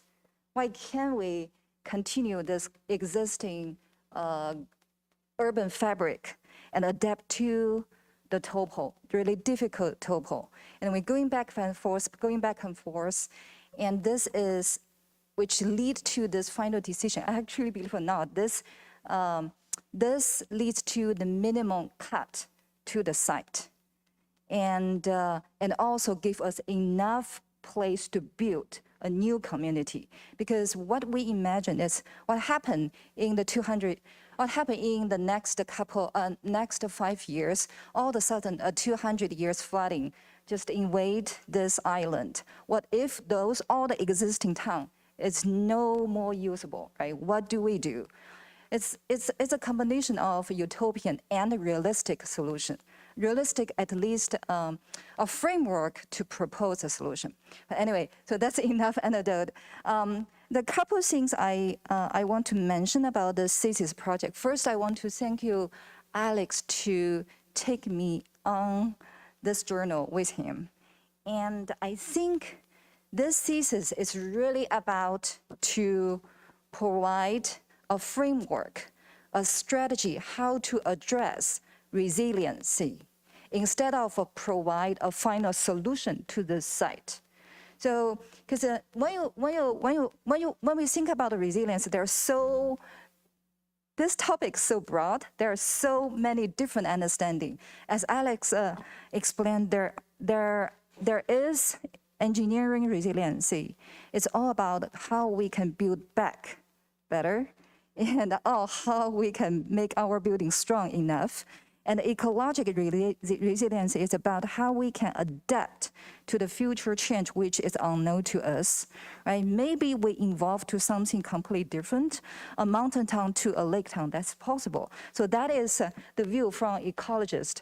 And the social resilience is all about how we can keep the network, keep the social connections within the community. So at the beginning, we said, okay, we are going to find a way to demonstrate how we can integrate the 3 types of resiliency. Use this site as an example, right? So, the way Alex dressed the social, the way Alex dressed all 3 types of resilience, you probably can already hear from his presentation. So first, for the social resilience, all the community, all the program of his thesis is derived from the local community's needs, as he does this kind of research-based survey.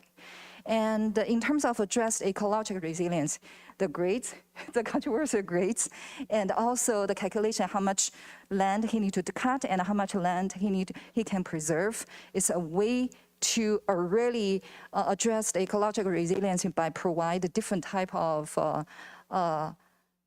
the community layout with this type of grades.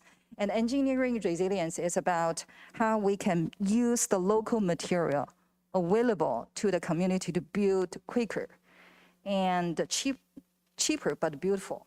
So I think this is something really teach me a lot. And also this is, I think, this is what most architecture student thesis should be about. It's not about providing a solution, one singular solution everyone can applaud on, can say a good job. Instead, the thesis is about propose a question, invite the conversation and discussion, and probably some debate among all of us. So for that, Alex, really job good, well done.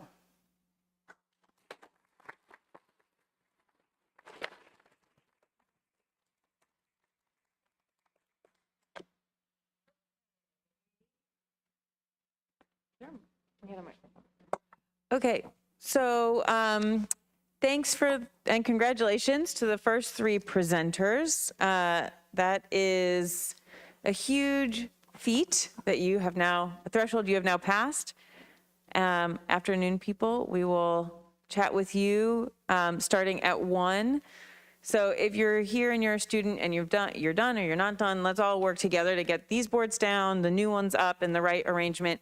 Jury, we're going to head upstairs, which is that way. Faculty will go that direction too. And we'll resume at 1 p.m. Thanks, everybody.